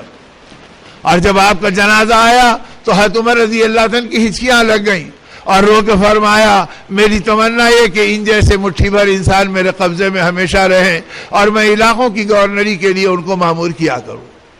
تو میرے بھائیوں اور میرے بزرگوں، جب زندگی اللہ کی مرضی کے اوپر آئی تھی تو ایسی اللہ کی مرضی پر اپنے آپ کو چلایا ہے کہ اللہ کی مرضی کے اندر گورنری کے اندر بھی فرق آنے نہیں دیا، اور فقیری میں بھی فرق آنے نہیں دیا، اور تجارت کو بھی عبادت بنایا، اور زندگی کی ساری ادائیں اللہ کی مرضی کے مطابق تھی۔ اور اللہ کی مرضی کے مطابق کیسا نہ ہوتی، انہوں نے اپنے آپ کو ہمیشہ مولا کی مرضی کے مطابق بنایا تھا۔ آقا کو دیکھتے تھے کہ آقا اللہ کی مرضی کے لیے تڑپ رہے ہیں، جو اشارہ کرتے تو آسمانوں سے خزانے اتر جاتے، اور جنت کے خانے نعمت آپ کے قدموں اور ٹھوکروں میں آ جاتے۔ لیکن وہ نبی رحمت صلی اللہ علیہ وسلم نے اللہ کی مرضی کو اپنی مرضی پہ ترجیح دی، اور اپنے گھرانے کو بلکتا ہوا دیکھا، اپنے بچوں کو تڑپتا ہوا دیکھا۔ بھائی اللہ سے مانگو، اے اللہ اپنے کرم سے ہمارے گناہوں کو معاف فرما، ہماری نحوستوں کو معاف فرما، ہماری ریا کو، کبر کو، رذائل کو معاف فرما، اور اے اللہ ان ساری خباثتوں سے ہماری حفاظت فرما۔ اے مولا ہم تیرے گندے بندے ہیں، ہم پہ رحم فرما۔ مولا تیرے بندے تجھے راضی کرنے کے لیے آئے ہیں، لقدق میدان میں پڑے ہیں، نیچے زمین ہے اوپر آسمان ہے، اے اللہ کوئی سہارا نہیں سوائے آپ کے سہارے کے۔ اے بیاروں کے مددگار، اے غمخاروں کی آخری پکار، اے ناامیدوں کی آخری تمنا اور چوکھٹ تیری ذات ہے۔ اے اللہ تجھی کو پکار رہے ہیں، اے مالک تو ہماری زندگیوں کو پاک فرما، ہمارے گناہوں کو صاف فرما، ہمارے اندر اپنی مرضی کی زندگی عطا فرما، اپنی مرضیوں سے ہمیں پاک فرما۔ اے اللہ نفس کی مرضی سے ہمیں بچا لے، خواہش کی مرضی سے ہمیں بچا لے۔ اے اللہ اپنے پیارے نبی کے طریقوں پہ ہم کو چلا دے، نبی کا غم ہمارا غم بنا دے، اور نبی ہم پہ کرم فرما، ہم کمزوروں پہ رحم فرما۔ جن محبوب بندوں کو تو نے ہمارے درمیان پہنچا دیا، اے اللہ اپنے کرم سے ان کی دعائیں، ان کی صحبت، ان کی مجلس، ان کی حکمت سے ہمارے دلوں کو شاد فرما، اور ہمارے اندر ہماری حمیت کو جگا دے، اور ہماری زندگی کو اپنے دین اور ایمان کے رشتے سے مضبوط جوڑ دے۔ اور اے اللہ جس خیریت کے ساتھ آپ نے بلایا، مولا یہ سارے مہمان تیرے مہمان ہیں، مولا اپنے کرم سے ان مہمانوں کے آنے کو خیر فرما، انہیں اپنی منزلوں پہ خیر کے ساتھ جانا مقدر فرما، ان کے روئے کی حفاظت فرما۔ اے حفیظ حفاظت آپ کا کام ہے، اور آپ ہی کی قدرت ہے۔ اے اللہ آزمائشوں سے ہمیں بچا لے، امتحانوں سے ہمیں سنبھال لے۔ آپ کی عزت کی قسم ہم بہت بودے ہیں، ہم بڑے کچے ہیں، ہم کسی آزمائش کے لائق نہیں ہیں۔ اے مالک ہمیں آزمائش میں مت ڈالیے، اور ہماری بدعمالیوں پر پکڑ مت فرمائیے، ہماری عافیت سے تربیت فرمائیے، ہماری بدعمالیوں کو دھو دیجئے، اور ہمارے اندر دین کی محبت، ایمان کی عظمت، تیرے نبی کا سچا تعلق، اور اے اللہ آخرت کی فکروں کو ہماری زندگی میں بھر دیجئے، اور اے اللہ ہماری دنیا کی جو مقدر کی ہے اس میں اپنی قدرت سے برکت دے دیجئے، اور اپنے خزانوں سے عطا فرما دیجئے۔ اور اے اللہ ہم کو موت تک اور ہماری نسلوں کو قیامت تک تیرے نام کا بول بالا کرنے والا، تیرے نبی کی بے قراریوں کو چلنے والا، اور آپ کے لائے ہوئے دین کی فکروں کو اوڑھنے والا اپنی قدرت سے بنا دیجئے۔ مولا ہم پہ رحم فرما، ہم پہ کرم فرما، ہماری مدد فرما۔ اے مالک ہماری مدد فرما، اے مالک ہماری مدد فرما۔ اللہم حوالينا ولا علينا، اللہم حوالینا ولا علینا، اللہم حوالینا ولا علینا۔ اے مولا اپنے کرم سے مدد کا معاملہ فرما، جس کی آمین تیری بارگاہ میں اور جس کا خلوص تیری بارگاہ میں، اے اللہ اس کے طفیل ہم سب پر رحم فرما دے اور ہماری قبولیت کے فیصلے فرما دے۔ اے اللہ اس میں بھی شیطان ہمیں کلاٹی دیتا ہے اور نفس ہمیں برگلاتا ہے، ان کی ہلاکتوں سے ہمیں بچا لیجئے۔ مولا ہم پر رحم فرما، ہم پہ کرم فرما، اور اے اللہ ہمارے دلوں کو شاد فرما، اور اے اللہ خیر کے ساتھ سارے اعمال کو اور سارے اوقات کو اے اللہ اپنی نگہبانی میں پورا فرما دیجئے۔ مولا سن لیجئے، مولا کرم فرما دیجئے، مولا فریادوں کی فریاد تیری بارگاہ میں ہے، آپ بے نیاز شہنشاہ ہیں، اے اللہ ہم غلام ہیں، بے بس ہیں، اے اللہ کس کے پاس رکھے، تیرے علاوہ عزت کی قسم کوئی ہے بھی نہیں، اے اللہ ہم پہ رحم فرما، ہم پر کرم فرما۔ تو میرے بھائیوں اور میرے بزرگوں، یہ دین کی محنتیں اسی لیے ہیں اور یہ ساری فکریں اسی لیے ہیں کہ اللہ کے نبی صلی اللہ علیہ وسلم کے صحابہ اور اولیاء اور اللہ کے محبوب بندوں نے اپنی مرضی کو قربان کیا، اپنے نبی کو سامنے رکھا کہ ہمارے نبی نے اپنی ساری تمناؤں کو ہمارے لیے قربان کیا ہے، اور قدم قدم پر ہمارے لیے تڑپے ہیں، ہمارے لیے بے قرار ہوئے ہیں، ہمارے لیے بے چین ہو کے چلے ہیں، صبح میں ہم کو اور شام میں ہم کو، اندھیرے میں ہم کو اور اجالے میں ہم کو، مجمعوں میں ہم کو اور تنہائیوں میں ہم کو اس امت کو پکارا ہے، اور اللہ کی بارگاہ میں ہم کمزوروں اور گناہگاروں کو پیش کیا ہے۔ اس لیے میرے دوستو اس پیارے نبی صلی اللہ علیہ وسلم کی محبت میں پھرو، ان نبی پاک صلی اللہ علیہ وسلم کے غم کو اپنا غم ہم بنائیں اور ان کی صدا ساری دنیا میں لگائیں۔ صحابہ کرام جب اس اللہ کی مرضی کو اپنی مرضی بنا کر چلے ہیں تو 82 برس کے محدود زمانے میں کشمیر سے لے کے سندھ تک اور سندھ سے لے کے کاشغر کی پہاڑیوں تک اور سمرقند و بخارا تک اللہ کے نام کو ان کی پہاڑیوں کی بلندیوں کے اندر پھیلایا اور ایمان کی محنتوں کو وہاں پہ پکروایا، اور وہاں سے لے کر فرانس تک اور چاٹ کر اور افریقہ اور مالی کے گویا علاقوں تک اور چاٹ کے جنگلوں تک ایمان کی ہوائیں چلی اور محمد رسول اللہ صلی اللہ علیہ وسلم کا لایا ہوا دین و شریعت پھیلی۔ انسان نہیں جانوروں پہ اثر پڑ گیا، درندے تابع بن گئے اور جنگل کے زہریلے جانور تک کے اطاعت گزار بن گئے۔ یہ زندگیاں دکھلائی کب؟ جب کہ ایمان پہ محنت کی اور دنیا کو بتلا دیا کہ سوائے دین کی محنت کے زندگی کے بدلنے کا کوئی راستہ نہیں، اور ایمان کی پکار کے بغیر اللہ کو راضی کرنے کا کوئی خزانہ نہیں اور کوئی سہارا نہیں۔ ان محنتوں کے اوپر اس امت کو نبی رحمت صلی اللہ علیہ وسلم نے اٹھایا اور آخرت کی فکروں پر اللہ کے نبی صلی اللہ علیہ وسلم نے چلایا، تڑپ تڑپ کر اللہ کی بارگاہ میں مانگا ہے۔ کل بھی یہ بات آئی، آج بھی یہ باتیں آئی ہیں کہ آقا آخری وقت تک اس امت کو یاد کرتے رہے اور امت کے لیے بے چین ہوتے رہے۔ کروٹیں بدل رہے ہیں، جبرائیل امین آئے ہیں اور اس وقت بھی آپ اللہ کے سامنے گر گرا رہے ہیں اور یہ کہہ رہے ہیں کہ جبرائیل اللہم رفیق الاعلیٰ، میں رفیق اعلیٰ سے ملنے کا مشتاق ہوں، لیکن امت کی جدائی کا غم ہے کہ میرے بعد میری امت کا کیا ہوگا۔ یہ بے چینی آپ کو رلا رہی تھی اور یہ بے چینی کے اندر آپ تڑپ رہے تھے اور بے قرار ہو رہے تھے۔ اسی بے چینی میں آپ نے اپنے آپ کو چلایا اور اسی بے چینی میں آپ نے اپنے آپ کو بے قرار کیا اور بار بار یہ فرماتے رہے، کروٹ لے رہے ہیں اور امت کو یاد کر رہے ہیں۔ اما جان عائشہ رضی اللہ تعالیٰ عنہ فرماتی ہیں، میرے گود میں آقا کا سر مبارک ہے لیکن آپ مجھے نہیں دیکھتے بلکہ اللہ کے سامنے امت کو پکارتے ہیں۔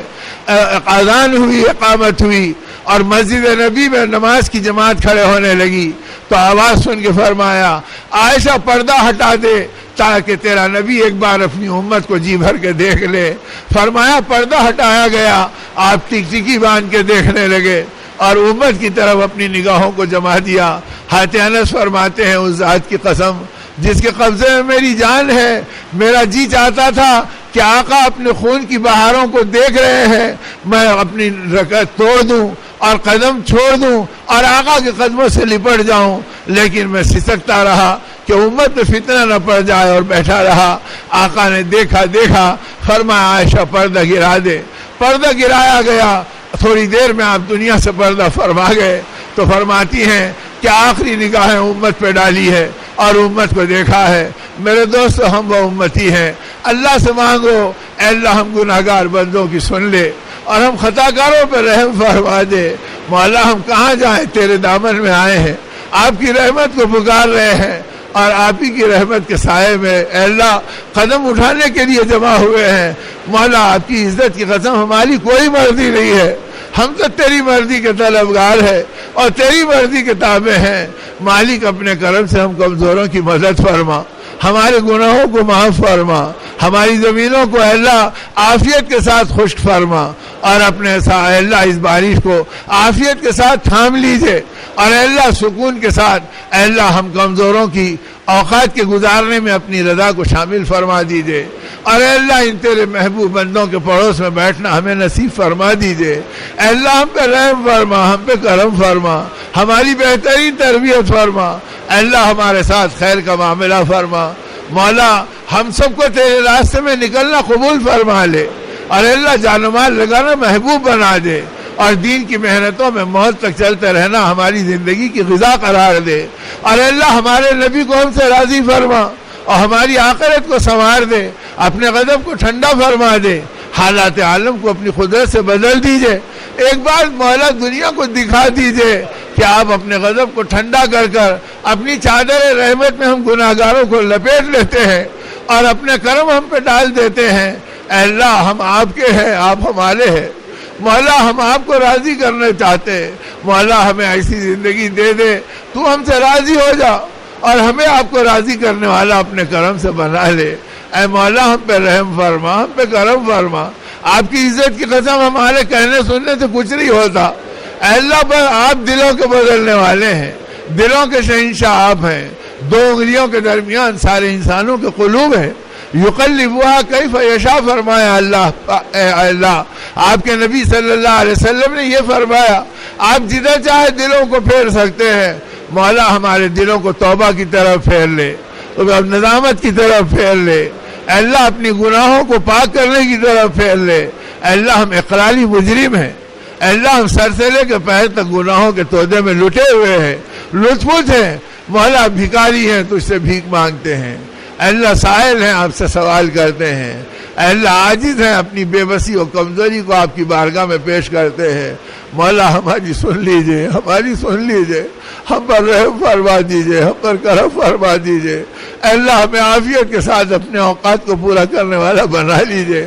اے اللہ ہماری غفلتوں کو معاف فرما، بے عنوانیوں پہ پکڑ مت فرما۔ اے اللہ ہم تو سراپا قصوروار ہیں، کسی عمل کو عمل کہیں یہ بھی جرم ہے، مالک ہم عمل نہیں کر سکتے، بس کرم کے بھکاری ہے، رحم کے بھکاری ہے، تیرے فضل کے سوالی ہے۔ اے اللہ جود و سقا کے طلبگار ہے، اے بے مانگے دینے والے مولا، اور 70 برس کے گناہوں کو ایک آہ میں معاف کر دینے والے مولا۔ اے اللہ ہم سب پہ رحم فرما، پوری امت پہ رحم فرما، کرم فرما۔ اے اللہ آپ کی قدرت کے سامنے آپ کی عزت کی قسم کسی کی نہیں چلتی۔ اے اللہ اپنے کرم سے ہم پہ رحم فرما، ہماری بہترین تربیت کے سامان اور اسباب بنا دے۔ اے مالک ہمیں سچے ارادوں کی توفیق دے، پکے عزائم کی توفیق دے، اپنی راہوں میں چلنے کی طاقت دے، اپنی نسبتوں پہ زندگی گزارنا آسان فرما دے، اور اے اللہ اس پاکیزہ زندگی کی برکت سے اپنی خزانوں سے بے پناہ دینے والے مولا، بے اولادوں کو اولاد دے دے، پریشان حالوں کو چین دے دے، بیٹیوں کے لیے پاکیزہ رشتے دے دے۔ اے اللہ رشتے جو مقدر ہو گئے ان میں محبت و محبت دے دے۔ اے اللہ ہم تو حاجت مند ہیں، اپنی ضرورت تیری بارگاہ میں مانگیں گے۔ اے مالک سارے بیماروں کو شفا دے دے، اور اے اللہ اپنے خزانوں سے زندگی دے دے، صحت دے دے۔ اے مالک اسے اپنی اطاعت اور اپنے نام پر قبول فرما لے۔ اے مولا اپنے کرم سے ہمیں تقویٰ دیجئے، ہدایت دیجئے۔ اے اللہ ہمیں مغفرت کے خزانے دیجئے۔ اے اللہ ہمیں دین و ایمان کی حکمت دیجئے۔ اے اللہ ہمیں اپنے راستے کی بصیرت دیجئے۔ اے مالک اپنے کرم سے ہمیں معاف فرما دیجئے۔ مولا ہم پر رحم فرما دیجئے۔ مولا بوڑھے ہیں تیری بارگاہ میں بھکاری بنے ہیں، اے اللہ جن کے بال ایمان پہ سفید ہو گئے، اے اللہ وہ تیری چوکھٹ پر بیٹھے تجھی کو پکار رہے ہیں۔ مولا معصوم بچے ہیں جو تیری بارگاہ میں تڑپ رہے ہیں، اللہ بھری جوانیوں کے جذبے کچل کر اللہ یہ محبوب طبقہ تیری بارگاہ میں پڑا ہوا ہے، مالک ان سب پہ بے پناہ اپنے خزانوں سے رحم فرما اور ہماری تقدیروں کو چمکا دے اور ہماری قسمتوں کو صحیح فرما دے۔ اے مالک اس اجتماع کو نورانی بنا، روحانی بنا، اے اللہ اسے بارآور بنا، اسے نتیجہ خیز بنا، اور اے اللہ اسے ظاہری برکتوں سے بھی نواز دے۔ اے اللہ ہم کمزوروں کی زندگی کو شیطان کے درارے ڈالنے کا اور نفس کے اس کے اندر اے اللہ پھوٹے بھولنے کا سبب نہ بننے دے۔ مالک اپنے کرم سے ہماری حفاظت فرما، اے اللہ اپنے کرم سے ہماری مدد فرما، مولا اپنے کرم سے ہمارے پر رحم فرما۔ اے اللہ کمزور بندے اور گندے بندے اے اللہ شیطان کہلوائے گا زبانوں سے، اے اللہ اپنے کرم سے اس سے بچا کر ہمیں ایمان پر جما دے، ہمیں اسلام پر کھڑا کر دے، ہماری زندگیوں کی بھرپور مدد فرما لے۔ اے مولا ہمیں معاف فرما، ہمیں معاف فرما، ہمیں معاف فرما۔ اے اللہ بندوں کے ارادوں کو قبول فرما لے اور اپنے کرم سے قبولیت عطا فرما۔ اسی لیے میرے اللہ پاک اپنے کرم سے قبول فرمائے اور دنیا و آخرت کی رحمتوں سے نواز دے، اور جو کچھ ان کے خزانوں میں ہے جہاں تک ہمارا خیال اور رسائی نہیں جاتی مولا اس کے بھی سوال ہی ہے، اور اس کو وہ بھی ہمیں نصیب فرما دے۔ آپ کے عزت کی قسم آپ کے خزانے میں تنکے کی کمی نہیں ہوگی اور قطرے کا فرق نہیں پڑے گا۔ اے مالک ہم پر رحم فرما، اے مالک ہم پر رحم فرما، اے مالک ہم پر رحم فرما، ہماری بھرپور حفاظت فرما، ہماری بھرپور حفاظت فرما، اپنے کرم سے ہماری دعاؤں کو قبول فرما۔ ارے اللہ اپنے کرم سے اپنے بندوں کو تھام لے، اللہ ہم سب تیرے مجمع میں ہیں، اللہ ہم سب کی حفاظت فرما لے اور ہم سب کو اپنے کرم سے عافیت دے دے۔ ارے اللہ اس اجتماع میں اللہ ایمانی رونق کے ساتھ ہمیں سنوار دے۔ اے قدرت والے اللہ آپ بڑے قدرت والے ہیں اور آپ کی عزت کی قسم آپ کے لیے کوئی چیز کی کمی نہیں ہے۔ اے مولا اپنے کرم سے ہم بھکاریوں کی سن لیجئے، ہم بھکاریوں کی سن لیجئے، ہم بھکاریوں کی سن لیجئے اور ہم پر رحم فرما۔ کہاں کہاں تیرے بندے تڑپ رہے ان پر رحم فرما۔ مولا اپنے کرم سے آپ کی چوکھٹ کو یہاں بھی اور آپ کی چوکھٹ کو کعبے میں بھی آپ کے بندے پکڑے ہوئے آپ سے مانگ رہے ہیں۔ اے اللہ ہم کمزوروں کی مدد کر دیجئے، دستگیری کر دیجئے، اے اللہ رحم کر دیجئے۔ مولا آپ کی عزت کی قسم آپ کا یہ احسان ہے، ہم نے آپ پہ کوئی احسان سوچا تو ہماری زندگی خطرے میں پڑے گی۔ اے اللہ آپ بے نیاز، آپ کا دین بے نیاز، ہم ہی حاجت مند اور نیاز مند ہیں۔ اے اللہ ہماری بھرپور مدد فرما، کرم فرما اور قبولیت سے ہمیں نواز دے اور ہم سب کو اپنی راہ میں مرتے دم تک نکلتے رہنے کی توفیق عطا فرما۔ اپنے کرم سے ہماری دعاؤں کو قبول فرما۔ صلی اللہ تعالی علی خیر خلقہ ونور عرشہ محمد وآلہ وصحبہ اجمعین والحمد للہ رب العالمین۔ اللہم حوالينا ولا علینا، اللہم حوالينا ولا علینا۔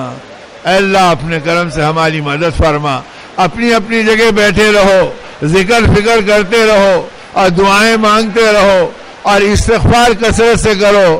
ربنا اغفر لنا ذنوبنا، ربنا اغفر لنا ولاخواننا الذين سبقونا بالایمان ولا تجعل في قلوبنا غلا للذين آمنوا ربنا انك رؤوف رحيم، ربنا انك رؤوف رحيم۔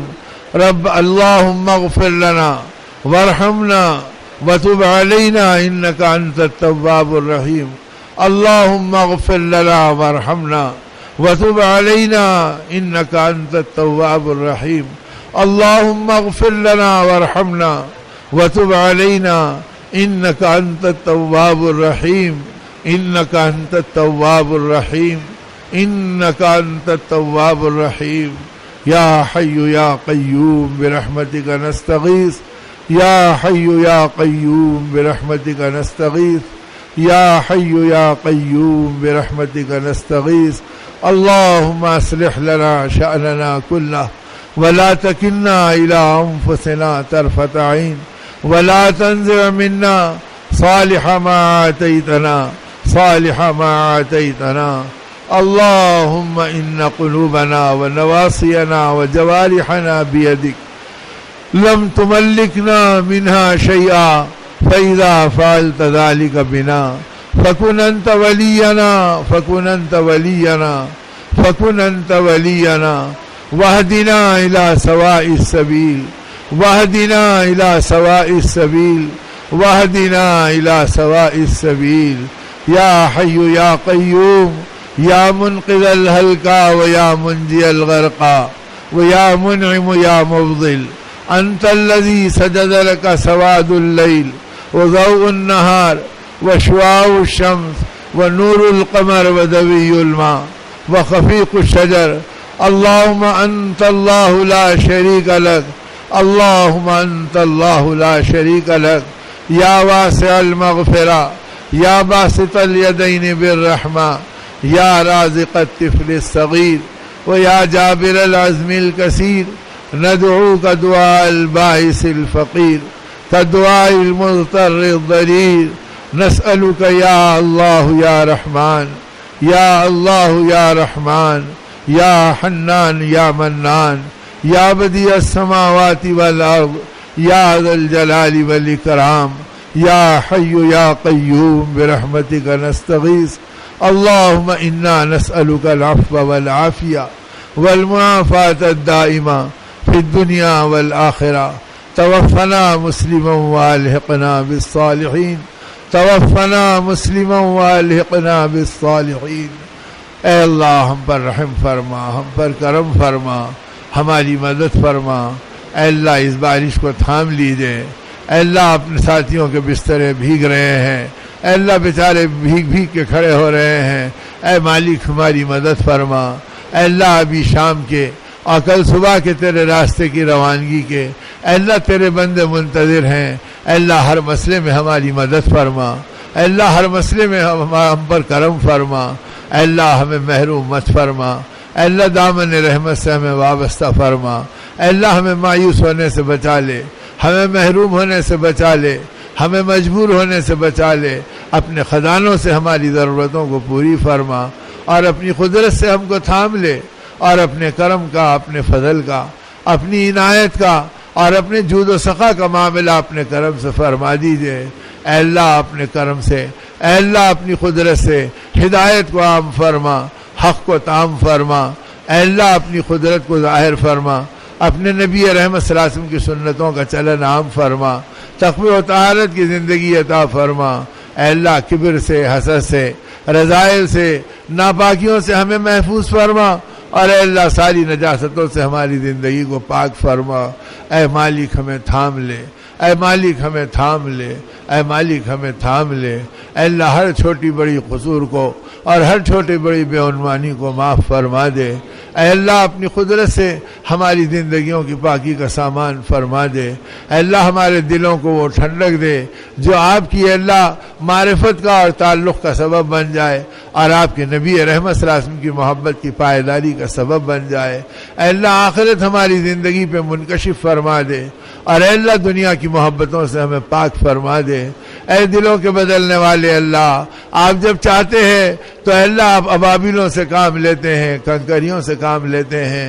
اے اللہ ہم تو گناہگار بندے ہیں خطا کار ہیں سیاہ کار ہیں جیسے تیسے ہیں. آپ کے اور آپ کے نبی صلی اللہ علیہ وسلم کے نام لیوا ہے. اے مالک ہماری مدد فرما اے مالک ہماری مدد فرما اے مالک ہماری مدد فرما. اے تھامنے والے اللہ اے قیوم اے حی و قیوم ذات اے اللہ اپنے کرم سے ہماری ان ضرورتوں میں اے اللہ ہم سے زیادہ ہمارے دل کے جذبوں کو آپ جانتے ہیں. اے مالک اس موسم کی کیفیت کو اے اللہ عافیت کی بنا دے. اے اللہ بے شک ہم گرمی سے بھی تڑپ رہے تھے اور اے اللہ اس حالت سے بھی ہم بے قرار تھے لیکن مولا ہم اس حالت میں کوئی تاب نہیں لا سکتے. اے اللہ ہر وہ حال جو ہمارے لیے آزمائش بنے اس سے ہمیں بچا لے اس سے ہماری حفاظت کا سامان فرما دے. اے خزانوں کے مالک اے شہنشاہ کل اے وہ پاکیزہ ذات کہ جو ایسے مختار کل ہے کہ کوئی بلا شرکت غیر تنے تنہا کن فیکون آپ کا خزانہ ہے. آپ ہو جا کہہ دیں تو ہو جاتا ہے اور آپ بن جا کہیں تو بن جاتا ہے اور آپ بگڑنے کا ارادہ کر دیں تو قیامت وجود میں آ جاتی ہے. اے وہ ذات صرف آپ کا ارادہ جو آپ کا خزانہ ہے اے اللہ بس آپ کا اے اللہ وہ اشارہ ہی سب کچھ قبضے اور قدرت کا ہے. اے مالک ہم پر رحم فرما ہم پہ کرم فرما. اے اللہ ہمارے نفس بے لگام ہے اور ہماری زندگیاں بے ظرف ہے اور نفس و شیطان ڈاکے ڈالنے کو بیٹھا ہے اور وہ ہماری زندگی کی ہلاکت کے اسباب بنا رہا ہے۔ اے مربی حقیقی ہماری تربیت فرما، اور اے مولا اپنی قدرت سے ہماری زندگی کی حفاظت فرما۔ اے اللہ اپنے کرم سے عافیت کا معاملہ فرما دے۔ مولا بھرا مجموعہ تیری بارگاہ میں کھڑا ہے، اے اللہ سب کے سب اے اللہ خطا کار و گناہ گار غلام اپنی زندگی پہ نادم ہو کے آپ سے مانگ رہے ہیں۔ اے مالک اپنے کرم سے ہمیں معاف فرما کر کرم فرما دیجئے۔ معافی تو آپ کی شان ہے اور کرم تو آپ کی پہچان ہے اور انعام تو آپ کے خزانے کی زندگی کا ہے اللہ، وہ بڑا عنوان ہے جو آپ نے ہمیشہ کیا ہے۔ اے مالک اپنے کرم سے ہم گزرے ہوئے گندوں پر رحم فرما دے اور ہماری بے عنوانیوں کو معاف فرما دے۔ اللہ دلوں کی قساوت کو ہماری دھو دیجئے اور عداوت سے ہمارے سینوں کو پاک کر دیجئے، اور اللہ ریا سے، کبر سے، حسد سے اور ہر قسم کی اے اللہ ان ذلتوں سے ہماری زندگی کو پاک فرما جو آپ کی مدد میں رکاوٹ بن جاتے ہیں اور آپ کی رحمتوں میں حجاب بن جاتے ہیں۔ اے اللہ اس سے ہماری بچا لے، اور اے اللہ ہم پر کیا نظر پڑتی، اے اللہ ہم تو تیرے کرم کے طلبگار ہیں اور آپ کے فضل کے سوالی ہے مولا۔ عدل کے تو ہم مانگتے بھی نہیں مولا، ہم تو ایک سانس میں بھی برباد ہو جائیں گے۔ اے اللہ آپ عدل کرنے والے بھی ہیں اور آپ فضل کرنے والے بھی ہیں مولا، ہم آپ سے آپ کے فضل کا سوال کرتے ہیں۔ مالک فضل فرما دے، کرم فرما دے، رحم فرما دے اور ہم سب کی بہترین تربیت فرما دے۔ اے قدرت والے مولا رحم فرما، کرم فرما۔ ربنا اغفر لنا ولاخواننا الذين سبقونا بالایمان ولا تجعل في قلوبنا غلا للذين آمنوا ربنا إنك رؤوف رحيم۔ ربنا ظلمنا أنفسنا وإن لم تغفر لنا وترحمنا لنكونن من الخاسرين لنكونن من الخاسرين لنكونن من الخاسرين۔ صلی اللہ تعالی علی خیر خلقہ ونور عرشہ محمد وآلہ وصحبہ اجمعین والحمد للہ رب العالمین۔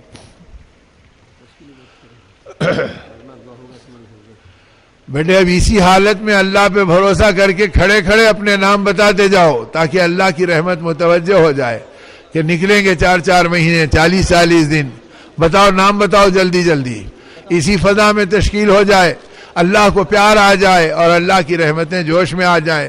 میرے بندے ہر حال میں مجھے کو پکار رہے ہیں اور میری طرف آگے بڑھ رہے ہیں۔ لکھو بھائی نام لکھ